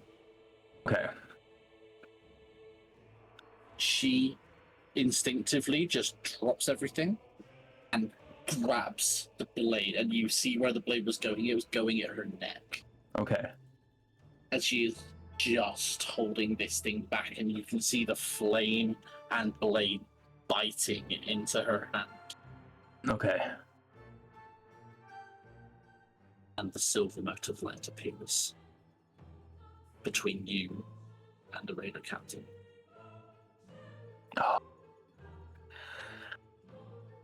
I will walk into the silver motor light. You do that, and you are back out in the chapel. And I think this time when he comes back, he can see that Yrel has beads of sweat all over him. And I think he drops to his knee. You come out. What happened in there? You are healed. Okay. It's one of those things, it's like, it feels real at the time, but it doesn't affect you here. Right. Yeah, I think he drops to his knee. And he's like... Okay. Bit of a different reaction. Bit of a different...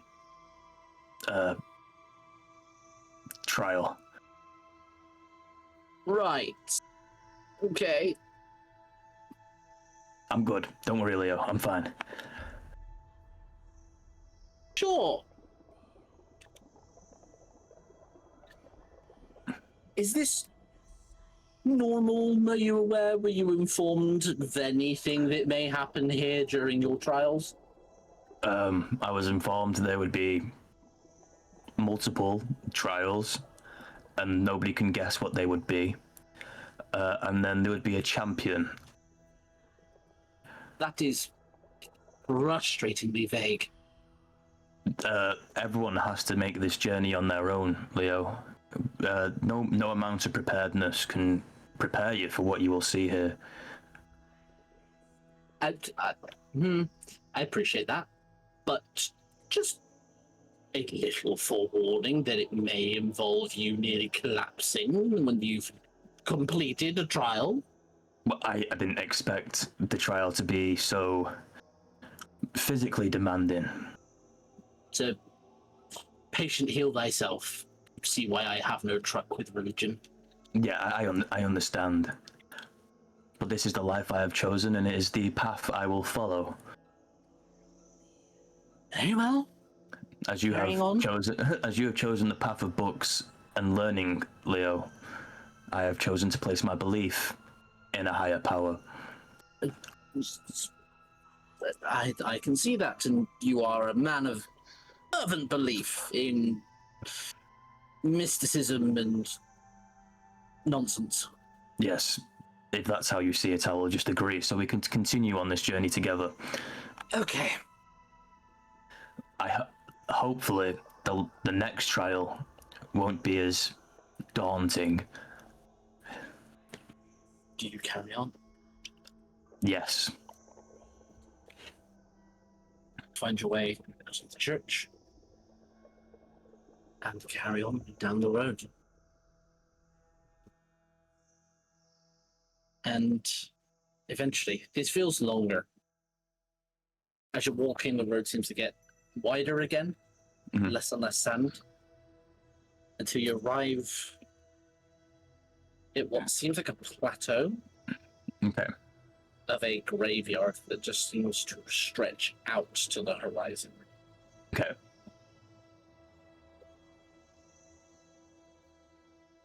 As you walk through the grave, you find one with your name on it. Okay. I will kneel down next to the grave. As you do, your name lights up silver. Leo. Yes, I know. Make sure you don't die here. Well, you're trying not to die there. I get it. Thank you, friend. And then as soon as he says friend, before he can even get a reaction out of Leo, he puts his hand on his name. All you hear is, what? And then you are got like white light. You are disappeared into another graveyard. One you don't recognize. Okay. The sky is veiled. The moon is eclipsed. The stars are barely visible. And you see a figure kneeling, surrounded at 4 points, like a compass, by graves.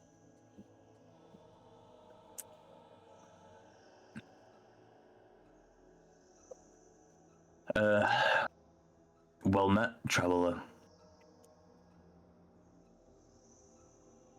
They don't look up, but you recognize them. Okay. Can I roll an in? The form's Okay. older, Okay. more scarred, having borne a lifetime of battle and tribulation. Okay. But it is still manifestly you. Oh. Oh. I see we have seen many a battle. Almost too many. I suppose this path has been long and arduous for you, my friend.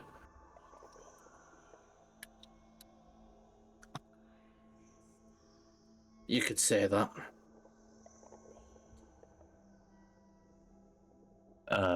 Who may these people be who you are surrounded by? Friends. Comrades.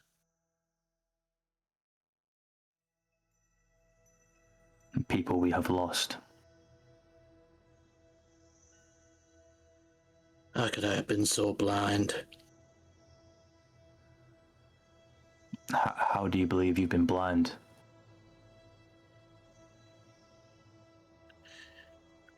I always believed that death was not something to be feared, something to be cherished. How do you begin to cherish this? By knowing they are in a better place. A better fucking place. Down in the dark. On their way to an inevitable demise. To be wiped out of existence. This is all the bidding of... I'm going to butcher this name for the 80th time today.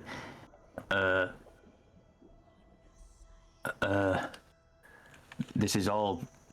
this is all the bidding of... Maleferum. Malfurion. Malfurion. I can't tell on this bloody piece... This bloody sheet. Uriel would know she's also known as the Matron of Ravens. Okay. Or the Mother of Ravens. So she's... Yeah, I might go for that from now. Yeah. This is all the bidding of the Mother of Ravens.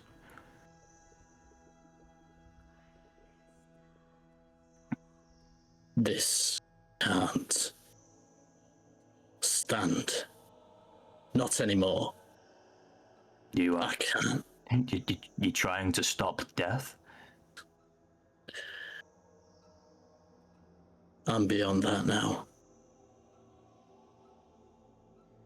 I know the path is long, and I can only imagine the amount of battles we have seen up until this point. But you would have undertaken the trial, and you have come out the other side. Roll me a perception check. Oh god, I'm pressing the wrong buttons here. Oh god. That is a 13. It's enough. On each of the graves is something. Okay. So, if you imagine like the points of a compass, north, east, south, west, north. Atop the tombstone is a sickle. Okay. East, a dragonfly ensconced in amber. Okay. South, a blood-stained paring knife. Okay. West, a pendant of a silver serpent wrapped around a black shield. Okay. and you notice that this version of you is holding a bloodied blade, wickedly serpentine in design, the hilt of which looks like a serpent's maw clasping around the bottom of the blade, and blood on your hands. You've killed something. It's not like I had a choice. Everyone has a choice, Uriel. And I'm about to make a final one. Can I ready in case he comes to attack? You can. But you see he turns the point of the blade towards himself. Uriel, Uriel, this is not the path to take. Holy voice crack, Batman! No. It's doing this lower cadence. It really makes my voice go. Let's try that again. Uriel, this is not the path to take.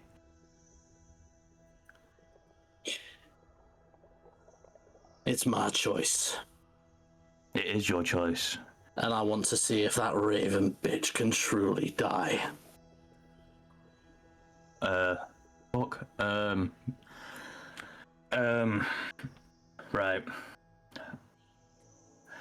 Can I step of the wind? And I want to try and grab his hands so he doesn't stab himself. Okay. That I would say that's going to be contested. Okay, that's fine. So that'd be your athletics, I guess, versus your athletics. What's your athletics? +1. Okay. Ooh. 16. That is a natural 20. Oh, fuck. And so you step the wind, you go for the blade, and he just reads you come in and just... And you just bypass him. Shit. And he just kind of puts a hand out, and you start to see spirits gather to him. Roiling green skulls that pass around his body. Oh. As he holds out a hand towards you, say, "Don't try and stop me." This is not the way, Uriel. I don't care anymore. At that point, behind him, a silver mote of light appears.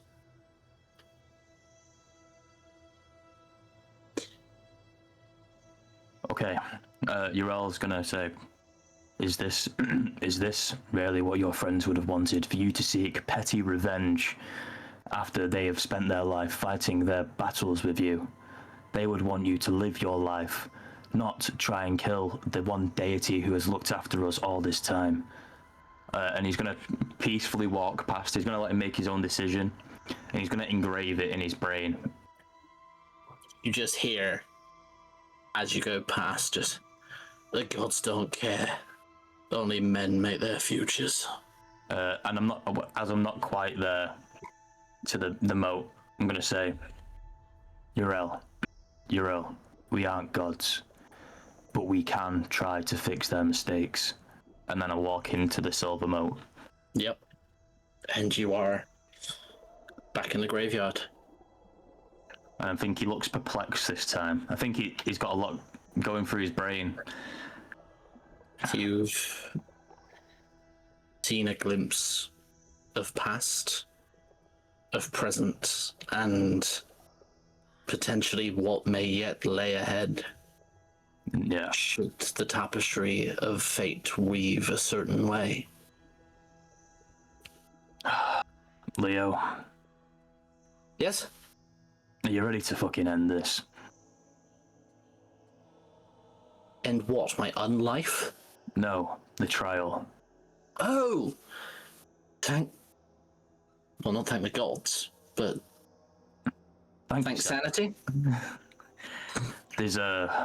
I have a feeling there's only a champion left. At which point, you hear the call of ravens. As manifesting out of the gloom,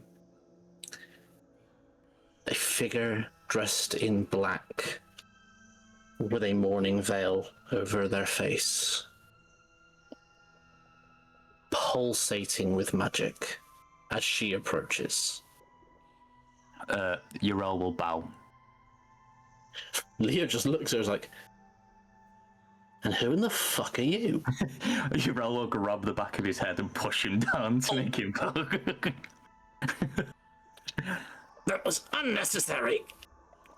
Have some respect, Leo.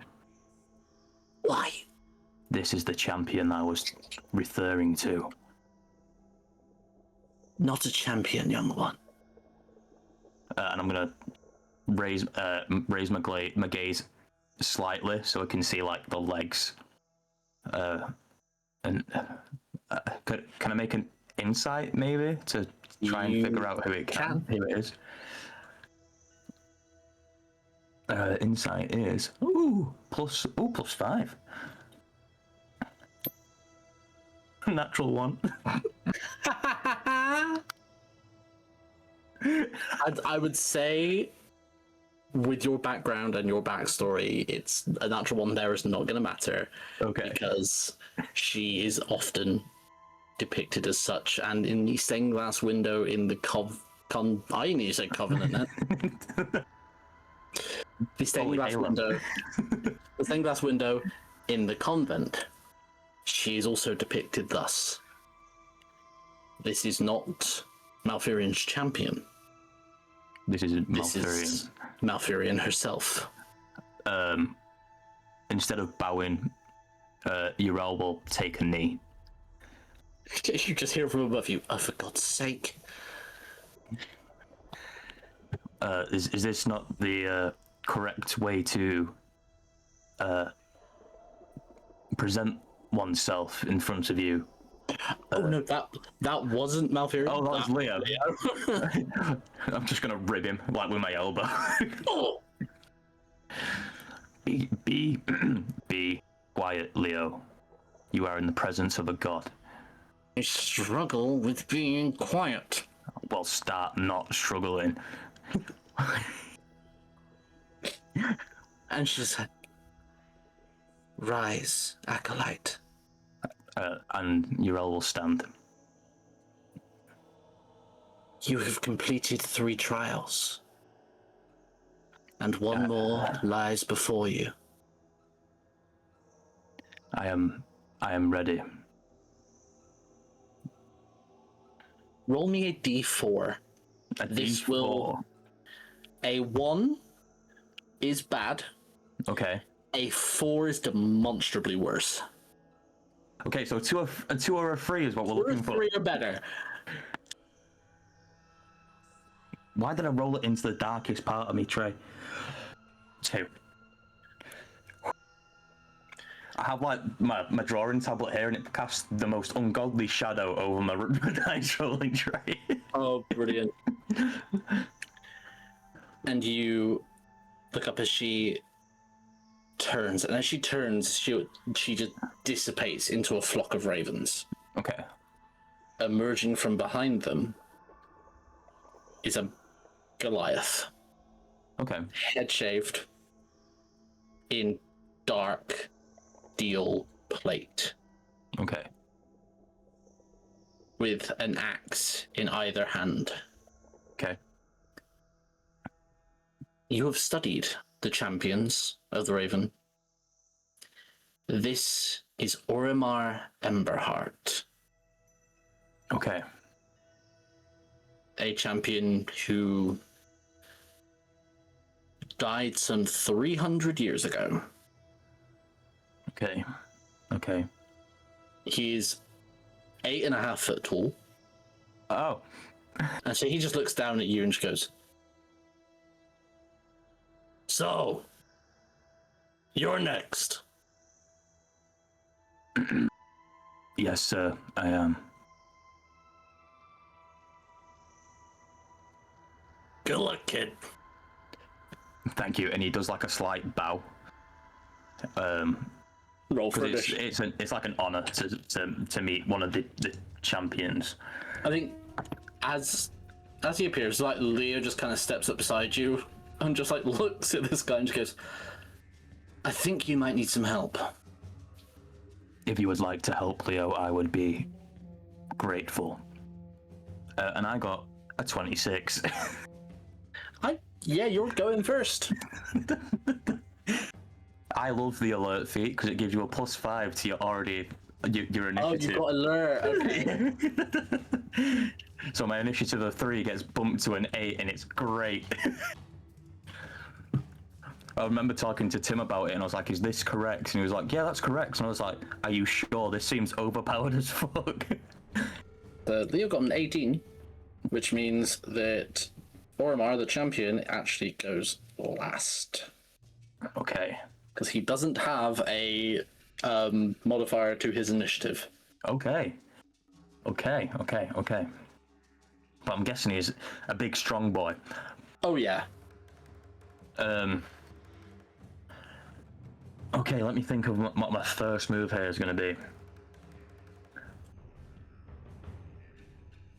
Okay. I'm going to stunning strike my first attack. Oh, big guns right out the gate. Okay, go for it. So I'm going to use my quarterstaff. Fucking hell. That is a 19. Doesn't hit. No. No. Okay. I whiff with the quarterstaff. I am going to flurry of blows. I think it's less a whiff. It's close, but it's not quite there. So it's like you go for it. The strike is coming in like deadly arc, like straight down, and then you just see the blade of an axe just kind of flick up, and the quarterstaff just stops about that far from his head. Okay. Flurry of blows. Using force damage instead of regular damage.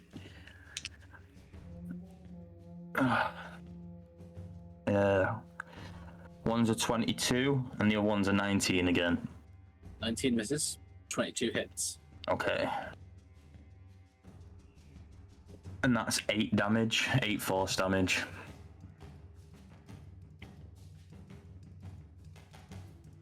Okie dokie. You land a hit.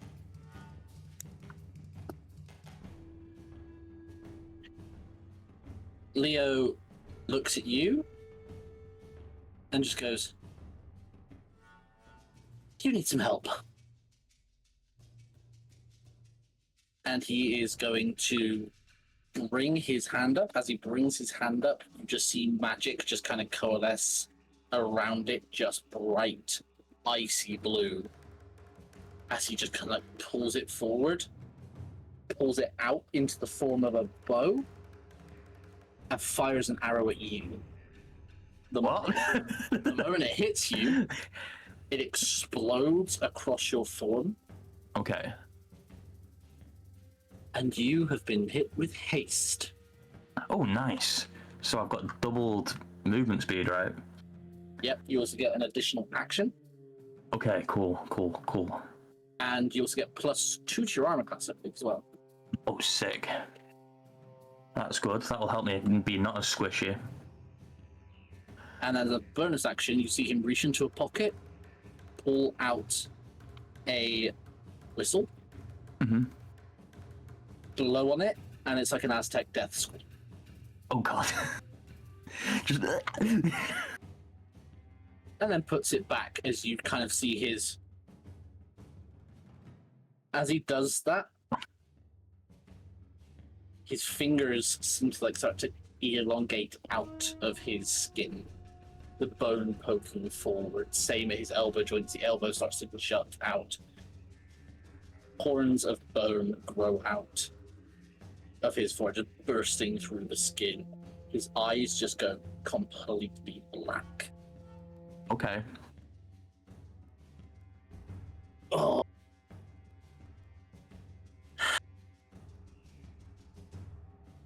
And the shadow that's permeating this place seems to infest his robe, and it starts to kind of like spread as shadow coalesces around him. Okay.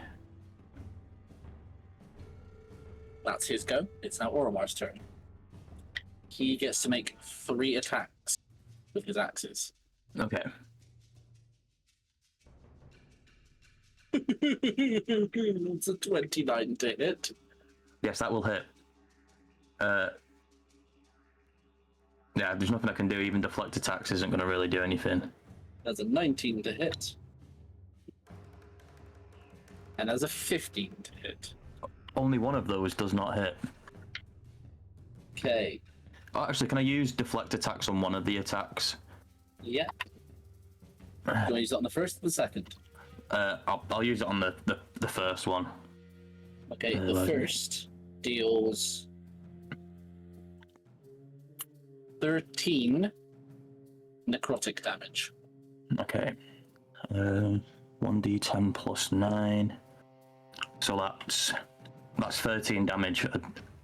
I saved myself from that first attack. And then the second one does 14. Okay. So it's like one axe comes down, you just, like the hand goes up to just block and redirect the axe, and then you just don't see the other one coming in, just on a horizontal through the gloom. As the blade of the axe just seems to like blend into the night because it's like obsidian. Okay. And it just cuts down your arm. Okay. Ow. Right. Let me think of what I can do here. I've used 2 key points, or focus points if you use the new. I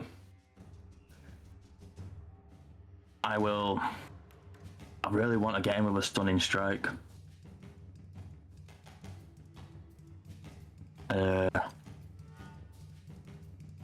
Yeah, I'm gonna stunning strike again with my quarterstaff. Fingers crossed that I'm gonna hit. 21. Hits. So you have to make a DC 13 con save.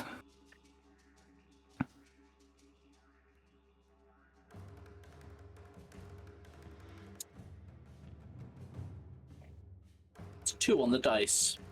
Okay. For a total of 9. Okay, so he is stunned. Okay. So I get advantage on my next attack roll, correct? If that's... I believe so. Let me just quickly pull up. I really need to have a list of conditions written out ready for when things like this happen. I think it's a thing of me DMing. I always forget what a lot of the conditions do. I forget what 95% of things do. I have to read my character sheet 84 times before I realise what it actually does. So yeah, a stunned creature is incapacitated and can't move. Creature automatically fails strength and dexterity saving throws, and attack rolls against the creature have advantage. Okay. So I will unarmed strike as my second attack, because I have a higher to hit on that. Okay. That's a 23. So that'll be... Oh, I didn't roll the damage for the stunning strike either. Oh, that would help. So it was 6 for the stunning strike. Is it 6 bludgeoning, yeah? Yeah, and then it's 9 for the first unarmed attack. And then I'm going to flurry of blows. So I have another 2 unarmed strikes. Come on. 11 plus 6 is 17. 15, 21 again. That hit last time, right? Oh, I'm gonna get confused with all these, and that's another 9. Bludgeoning again. Yes. As you're throwing in these attacks, you notice that whilst he's stunned, the way the armor is constructed, it looks a lot like interlocking plate. Okay. And it feels like you notice there's runes on it, so there's obviously magic in it somewhere, and as you are moving to make these strikes, you just see the plates kind of shift and lock in together. To deflect this. Right, okay. Okay, I see. Baby. Hit him hard, Leo. It just looks like, do I look like someone who hits things with a weapon? Hit him hard with your magic, then, I don't know. That's the plan. And you just see him kind of like pull Shadow up. He is gonna go in with... Give me a second, because I forgot to pull up my spells.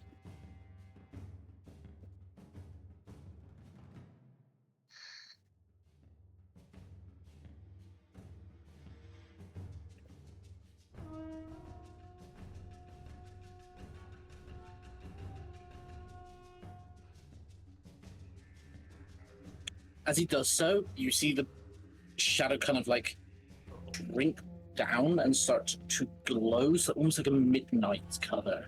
Okay. Right, with a rim of almost light gold. As a crown descends across his head of these dark stars, almost like miniature black holes. Okay. As he casts Crown of Stars. Okay. And as he does, he just kind of gestures with a hand out towards Oromar. One goes flying at him. Does it hit? It absolutely doesn't. It pisses off into the shadow beyond. Not my finest moment. Take a moment to breathe. We've got this. Hard to aim here. Trust. Can you sense magic? I'm gonna assume you can sense magic with all this hoodoo voodoo you're doing. Yes. Focus on the magic coming from him. I might just do that. It's Oromar's turn. You see he kind of like clangs the axes together, and as he does, spirits begin to pour as he almost like cuts open part of the death realm to let these spirits out to begin to swirl around him. And as he does, you see Leo just kind of snap his fingers, and as he does, sparks of ice blue emerge in his hand as the rift Oromar cuts open, seals, and just goes and counterspells the spirit guardians that was being cast. Hell yeah. He just looks at you, goes, I can still do this, and just swings down the axe at you. Oh, he's stunned, isn't he? He is stunned. He's stunned. Fuck. Ignore all that. I'm a terrible DM. I completely. Don't worry. I was so engrossed in the moment, I didn't even notice. No, that's fine. So, okay, we'll retcon that. He is still stunned. He does not cast anything, and that means Leo still has a reaction. Comes back around to your turn. I think it's at the start of your turn. He is not stunned. Yes. Right. Okay. Let me do some martial arts shit here, because I am a monk after all, and yes, you are. What am I other than martial arts refined? You said he's 8.5 feet, correct? Yeah. I'll up to your discretion. Can I boost myself from his knee and knee him square in the jaw, or anywhere on the upper body? We'll go for it. If I could find my D20.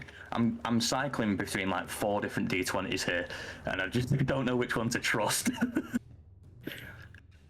That is a dirty 20. That hits. That's the Okay. number. Okay. So that's 1d8 plus 3. So that's 6 damage. Mm-hmm. And then I'm assuming I'll go above him. Yep. As I'm doing this upwards knee, and then I want a front flip and heel strike him as I'm coming down. Okay. Might as well make it all spectacular, right? Fuck it. That's it. Joe, same rules as before. You're going for the headshot. You look awesome. I'm going to increase the difficulty. You Okay. make it, double the damage. Okay. 24? One to hit. You 25. Fuck. It was epic, but like you're jumping up above him, you're trying to bring your heel down like on the top of his head. Like you need to be precise with that. So. Yeah, that's fair. I feel like it just like glances off the side of his face. He feels it pass his brow. I've still got 2 key points, so you know what that means. Flurry of blows. Yep. My first attack is going to be like a sweeping leg, like not like to knock him over, just to hit him in the leg. Yeah. I'm trying to remember all of my karate training from when I was like 15 here. Me every time I play a monk. That is a 22. I'm actually sweating, not from the heat, from thinking of how strong this dude is. Another 6 points of damage. This one with force damage to the leg. Okay. And then a 19, because that's a 13. Yeah, a 19. So the second one doesn't hit. Doesn't hit. Okay, back round to Leo's turn. I think he got haste on you. He is.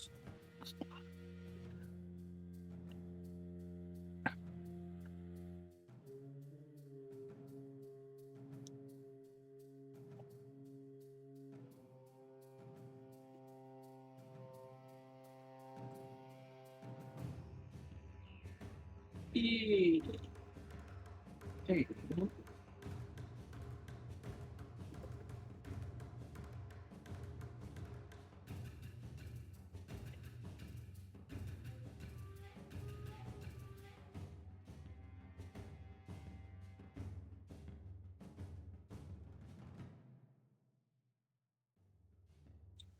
It's not the worst yet. I should have really have loaded up a spell list before we started. That's all cool. He's gonna move around. He doesn't seem to like walk. He just seems to like glide with shadow in this form he's taken. And as he does, he just kind of like brings both hands up, just kind of like rubs his fingertips together. You just see sparks starting to form around his hands. And then he just kind of flicks them out. And as he does, he casts a lightning bolt. He is maneuvered, so he is not hitting you. Okay. Let's say dexterity saving throw for Arman Oromar. She's not very good at, and he fails.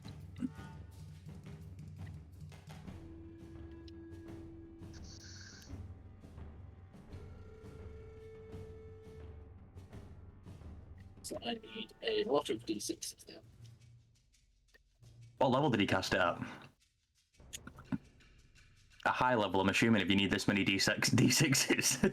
Well, you say it's 8d6 at base. Yeah, fair.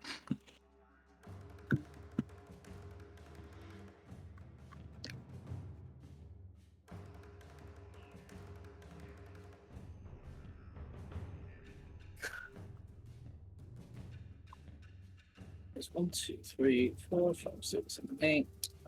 Yeah! 9, 10, 11, 12.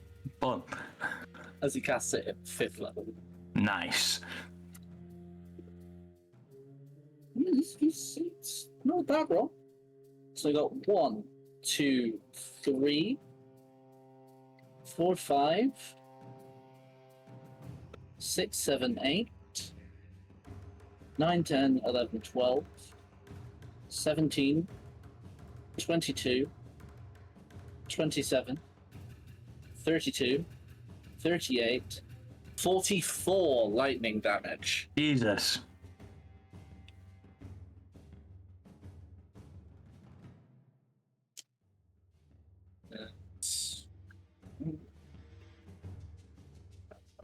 And then bonus action, he's going to follow it up with another attempt at Crown of Stars. That hits.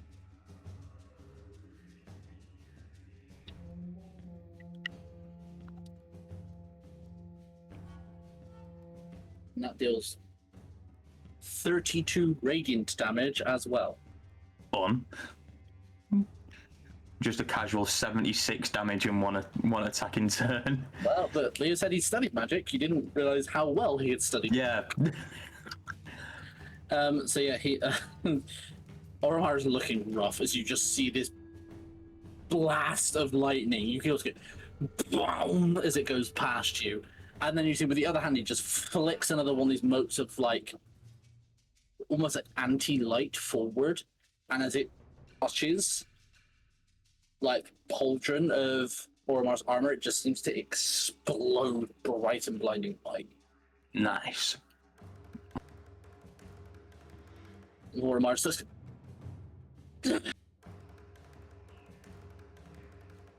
and he is going to channel divinity. Right. Can you make a wisdom saving throw for me? Oh, that's gone well so far.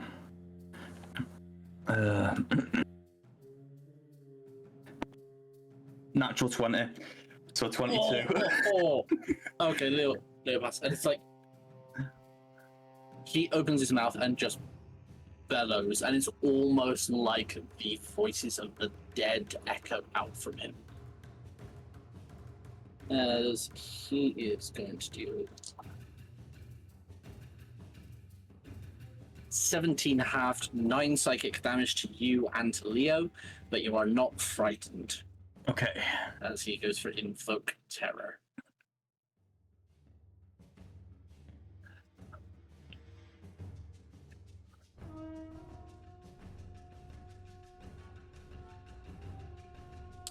And bonus action, you see him start to channel magic into one of his axes as he is casting a smite spell.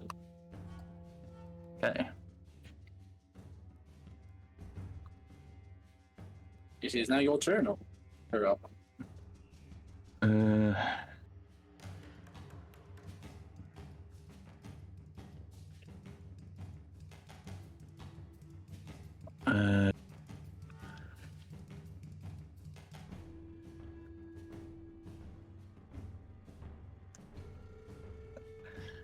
I'm sorry, I'm just going over what I can do here.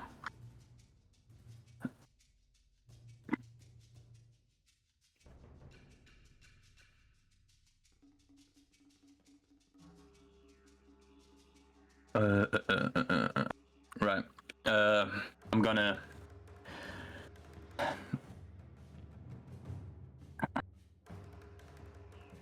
You say you readied an action? He's not ready in action. He's used his bonus action to cast a smite spell, and that was the last thing he did. I'm going to aim at his elbow with my quarterstaff. Okay. To try and get him to drop or to falter in his next strike with that axe. I'll increase the difficulty by a +2. Okay. And if you succeed, it won't be double damage, but it'll be disadvantage on his next attack. Okay. Fucking 21. Ah. So close. It's so close, yet it's so far. Right. And then we'll unarmed strike. I should have done it. If I would have done an unarmed strike, I would have been perfect. But I had to go and fancy with the fucking quarterstaff. I'm just gonna start working his body, just like gonna use the extra speed I have. So with the 90 feet of speed I have, I want to circle him as I'm attacking him. Okay. And end up on the backs, on that, flanking him basically at the end. Fucking Richter Belmont in this bitch. Yeah. That is a 22. That hits. So that's 6 damage. Final key point. Flurry of blows. Keeping on up with the fucking centrifugal movement that I'm doing. That's a 9, so that's not going to hit.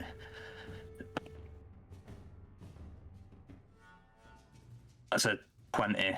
That was the DC, right? 20? Yep. Oh, fuck.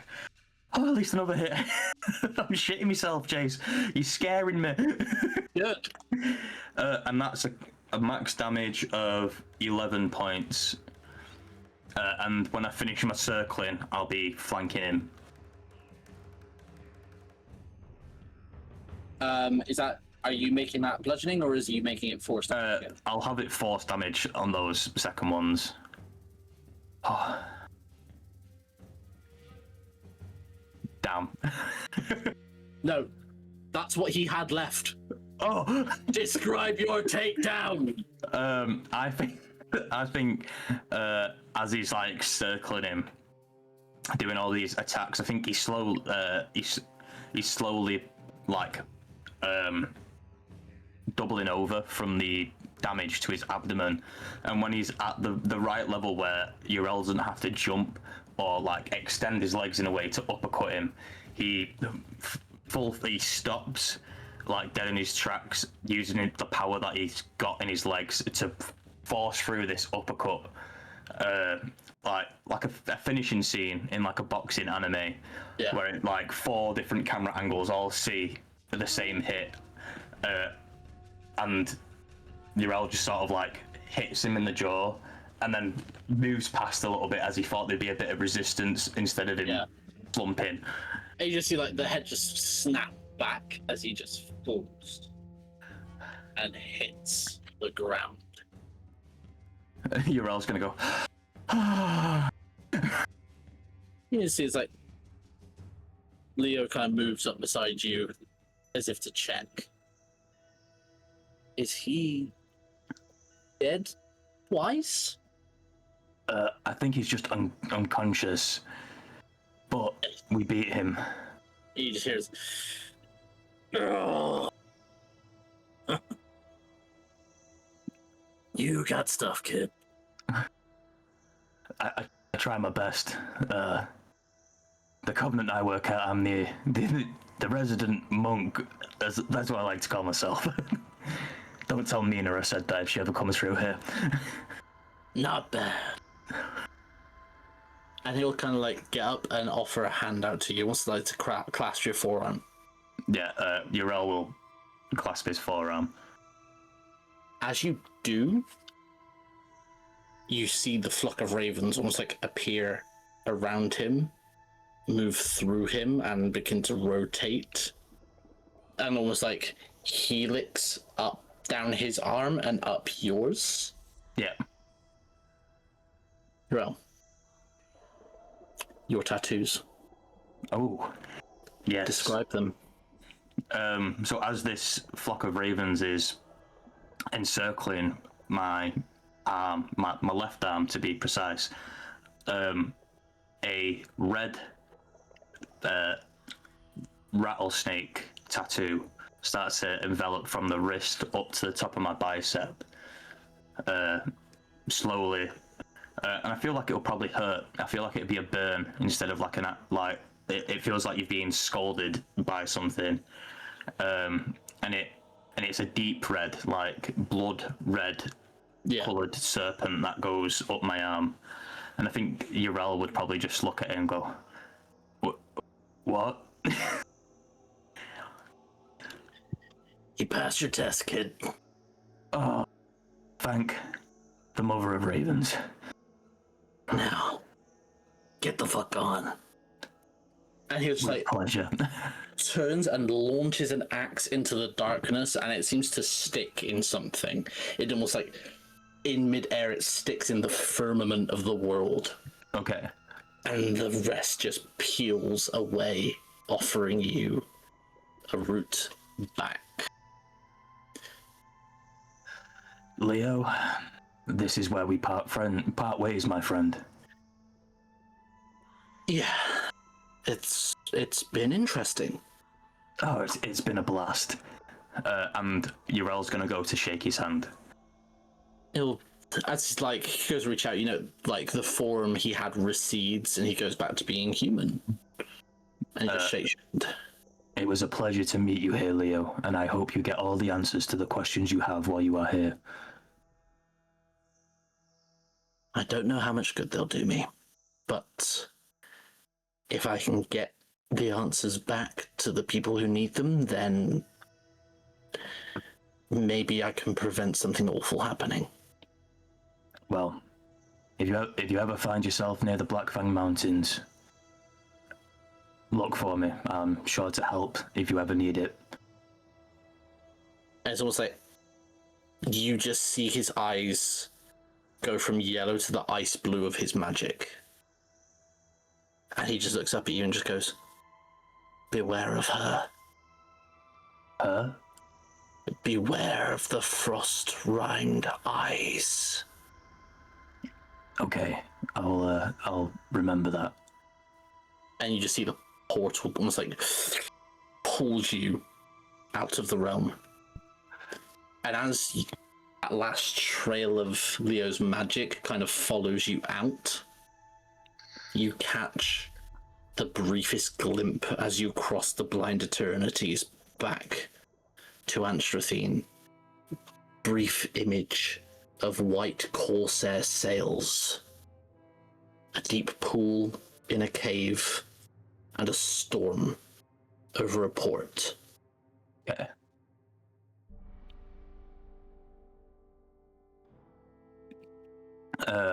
Okay. Urel's thinking to himself that he'll remember this. Yeah, and that same rush, that meteoric rise back, and you feel life approaching you as you see from this place, this void, this in-between. You see green, blue, white, red, black, yellow, purple, gold, silver, browns, all shades of every color and every facet of creation and magic approaching you as you thunder towards it like a falling star. And you lurch upwards as you impact the plane and take your first breath. Yeah, Urel, like... And immediately the Whispered Mother is there, like, propping up your head, making sure you're okay. It's like, oh my boy, I knew you could do it. I knew it. Oh, I didn't think you would take that much out of me. Oh. The path is different for all of us, but we make it back. Oh, there was a point there where I, at the very beginning, where I almost strayed from the path. It is meant to test us. But our devotion is what carries us through. Well, at least how long have I been out? 6 hours. Oh, It's nearly too long sunrise. then. I feel like I need a nap. Oh, and maybe some food. And maybe a mug of ale, if you'd be so kind. Of course. Of I've made myself go lightheaded from the fucking heavy breathing. Yeah. And you're allowed to head back to your quarters. Mina's there waiting. Hi, Mina. So how'd it go? It was a trip. I'll tell you that. I assumed that much.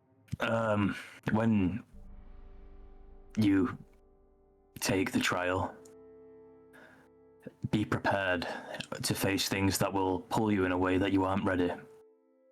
Okay. There will be something there that will make you want to reconsider this whole trial. Roll me an insight. Ooh.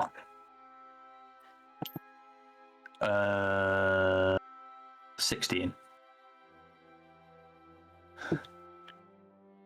Just.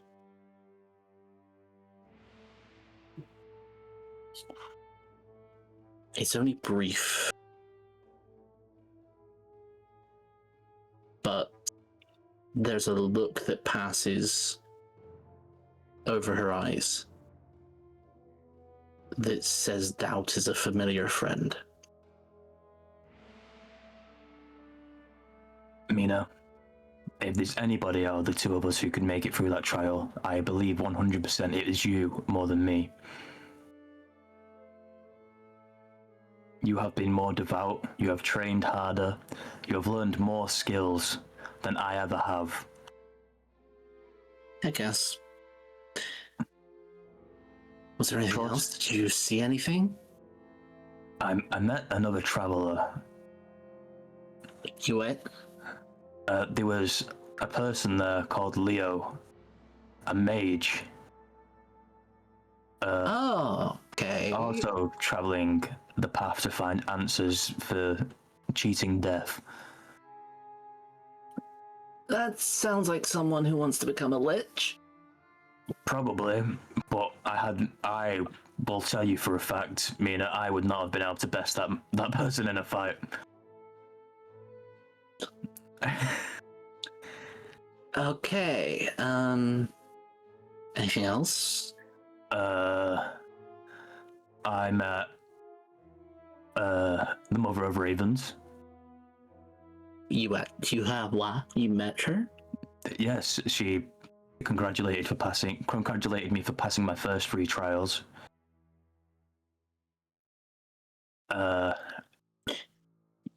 Dude, there's maybe 5 people in history that have had that happen. Oh. Well, make that 6.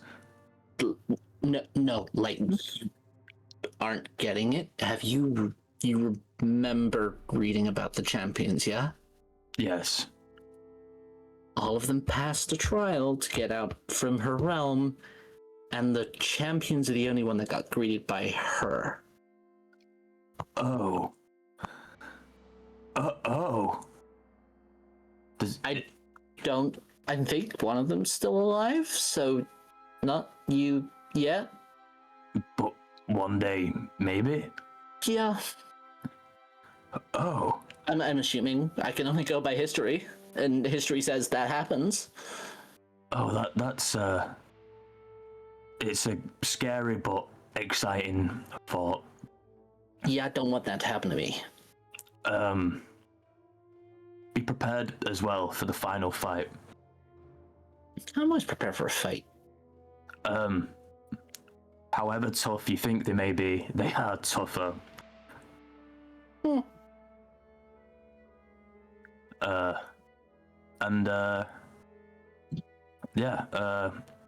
There'll be a wraith at some point up the path. And I mean, undead. Yeah, which makes sense. But if you play your cards correctly, you can avoid the fight. Why would I avoid a fight? Because this wraith would fuck you up.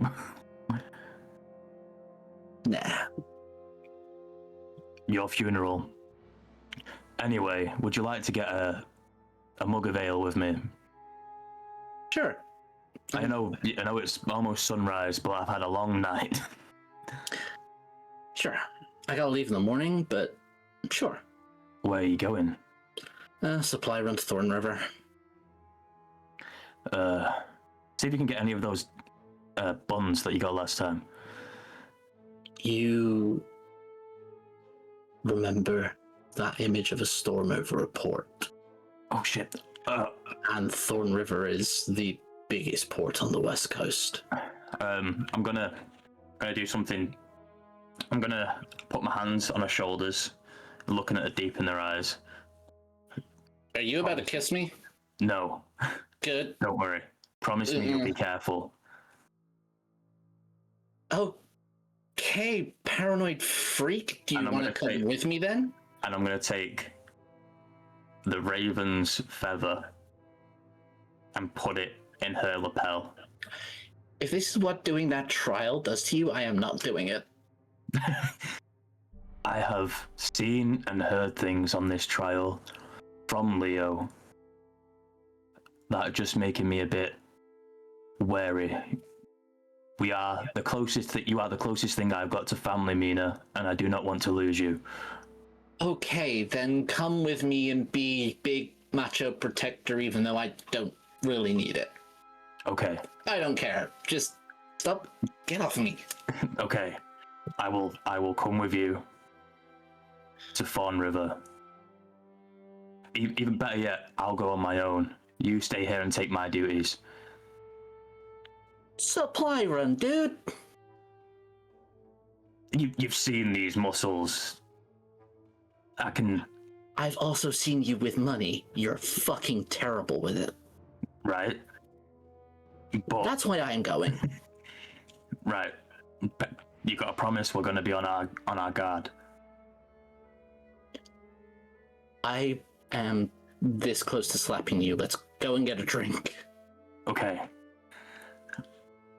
And Uriel will go to wherever he can go at the convent of Silent Sisters to get a mug of ale. The kitchen has always got some secret hidden stash of something you can drink. Yeah. And tomorrow, Thorn River beckons. And a storm brews in the west. We'll end this there. Thank you very much, Niall. I hope that was a good introduction for you. It was enthralling. I am excited now. I was the most scared I've ever been when you messaged me saying, I just need these 3 things from you. And I was like, no.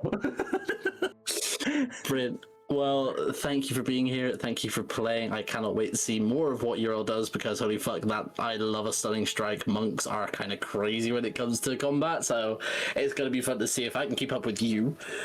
Well, at the moment, my damage isn't too bad, but there'll be a point where it's going to be like, fuck you damage, and I'm excited to get to that point. We'll get there eventually, but yes, thank you for playing, and thank you everyone at home for watching, and I will see you next time for the next 1-to-1, and then again in a few weeks' time for the stream. Bye, guys. Later.